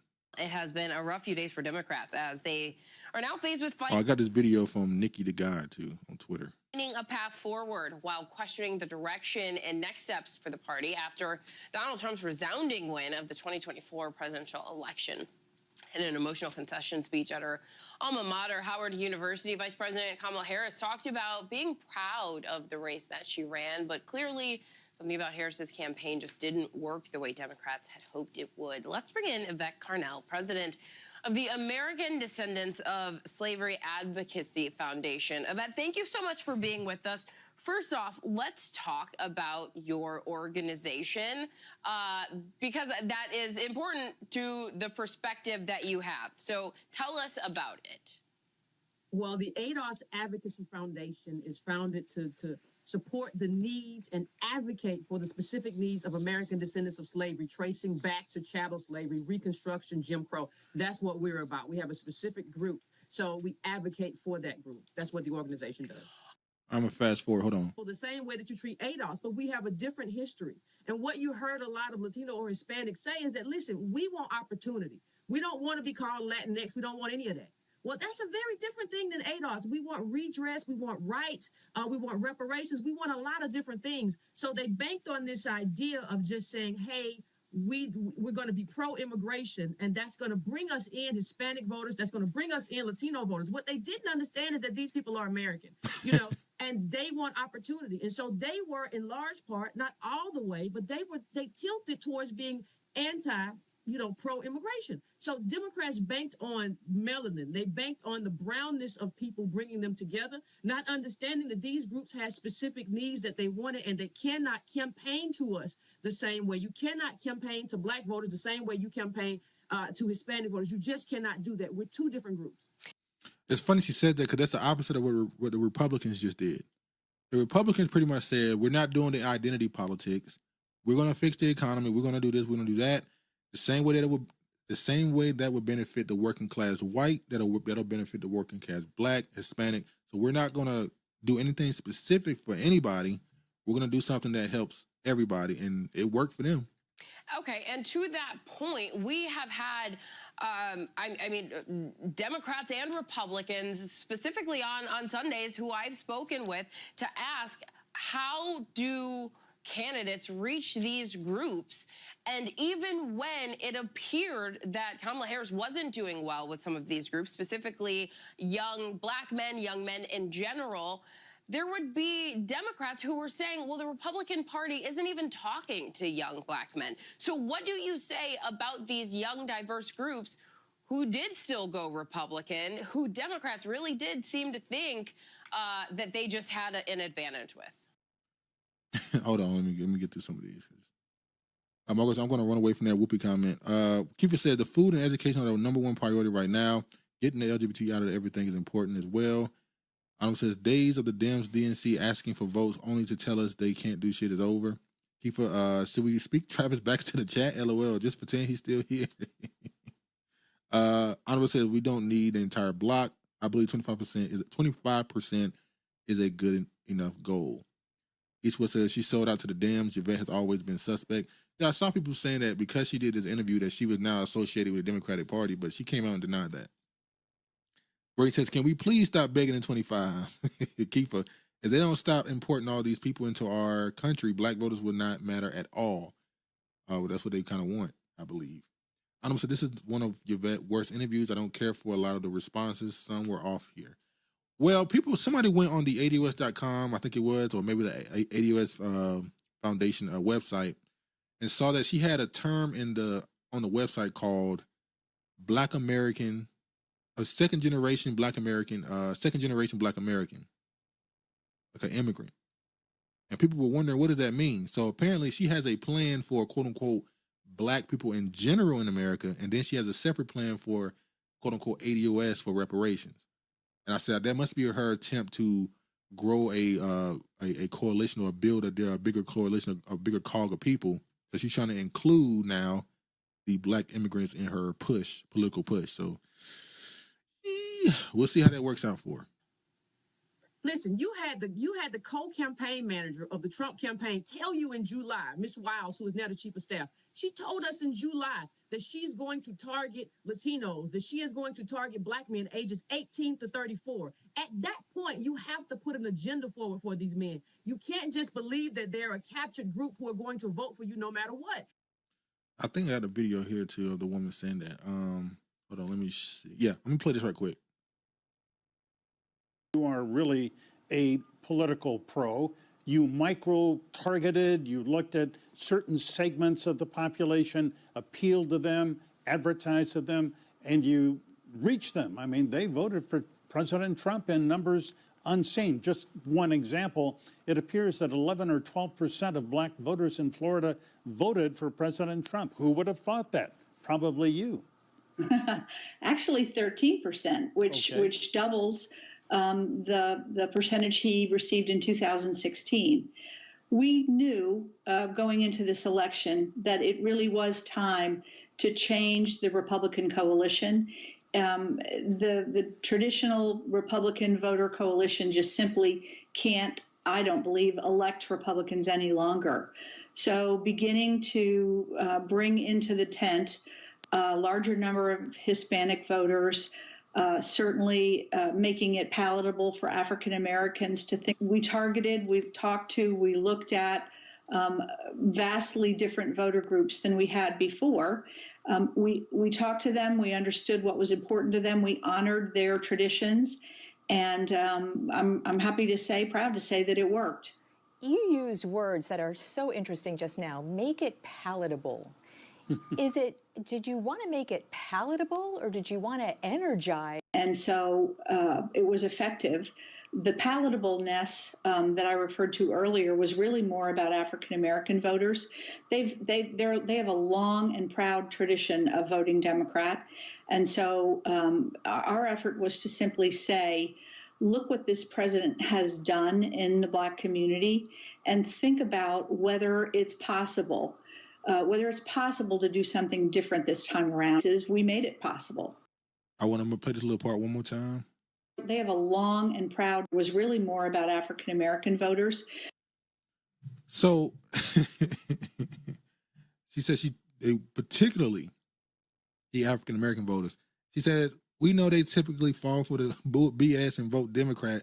So we had to convince them, hey, we respect that, but why not try this? So same thing Trump said. Why not try this? Honorable said our white victims and blue collar are identities more of the same. Each one said she sold out. Another agent in the black community, her girlfriend is an immigrant. I don't know, man. I don't want to spread that. I don't know that. She serves too many masters, said Kiefer. Each one said she doesn't want to lose her sexual access to exotic food nanny.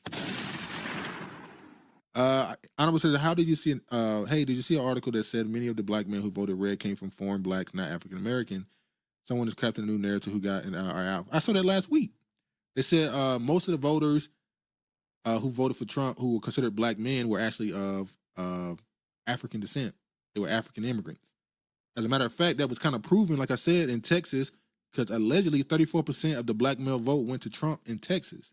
And if I'm not mistaken, Texas has a large population of Nigerian immigrants, so it makes sense that he got that much of the black male vote. Bree said, long history of voting Dems. Mark Gordon, when they say black, are they including Caribbeans and Africans? I don't think we vote the same way. No, she was particularly talking about African Americans, I think, because I believe they get Haitians and all of them sometimes voting for them. It's the black Americans in particular, I don't think they get as much. I keep saying black American is too vague, inclusive. It's no longer ours, and it's too racial. We have to get away from racial terms. If it's African American freedmen moving forward, people need to adjust. People says Caribbean typically vote Democrat. I don't know. Do Caribbeans vote Democrat as much as black Americans? Eastwood says, I know because I attended for a Fulton County reparation meeting monthly. Oh, okay. If you know it, man. I can't deny your proof. Akiva says Africans will vote Republican usually. I know Africans do, but Caribbeans, I don't know. I feel like they're kind of a mixed bag. I feel like Caribbeans are a little bit more of a mixed bag. Where he says these white people fitting to show they ass like Mike. Akiva says at least the ones I know here in Washington.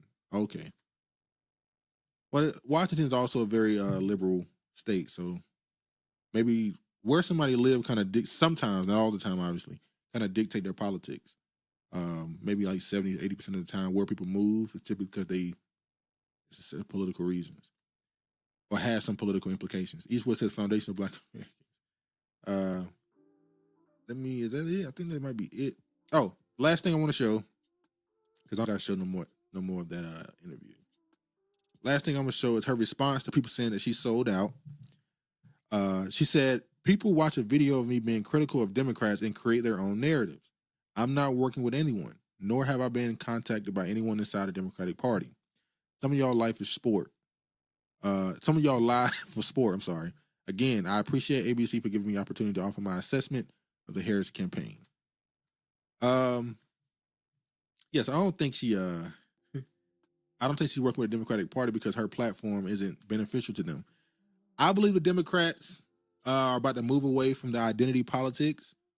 Y'all see AOC took that pronouns out of her bio on Twitter. I know that's something that's stupid. Who cares? But to me, when I saw somebody point that out, that said a lot to me. She took the pronouns, the she, her stuff out of her bio on Twitter. I believe that the Democratic Party, as they have the last two elections, are going to consistently move to the center and leave the left-wing progressives. They're about to leave them behind. Honorable said, you still using black, which is a race, and FBA is an online social club, nothing more.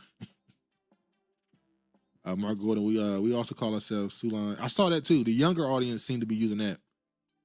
The younger people use that. People under 35 or whatever. I seen a lot more of them using that. Are people, Africans and Caribbeans, going to try and take that away from us?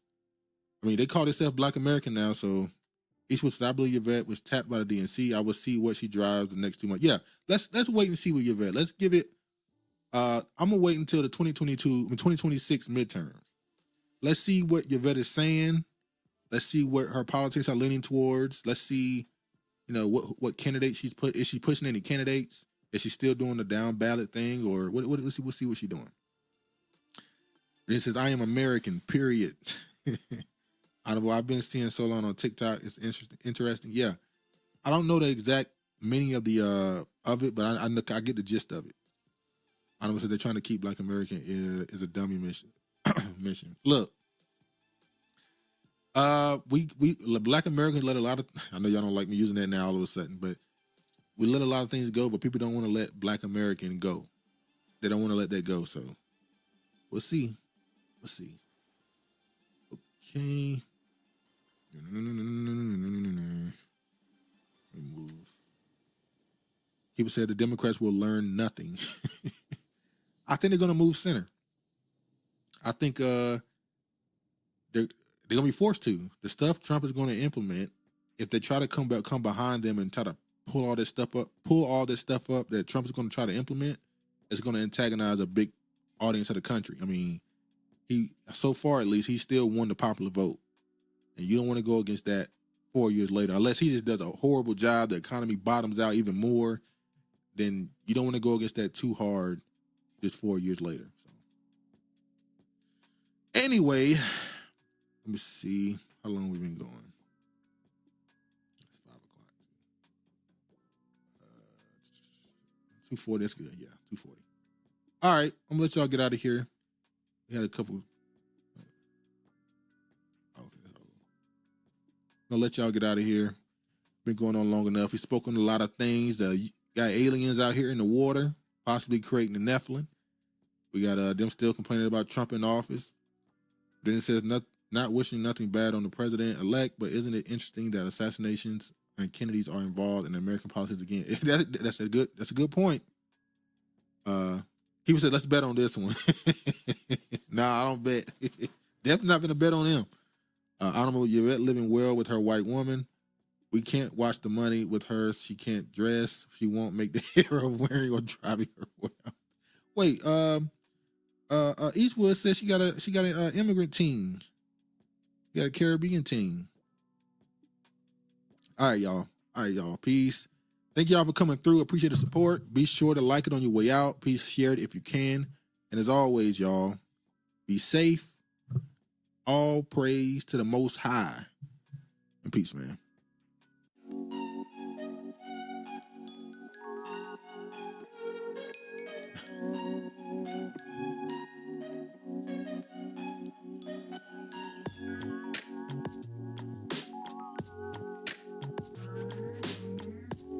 Keeper.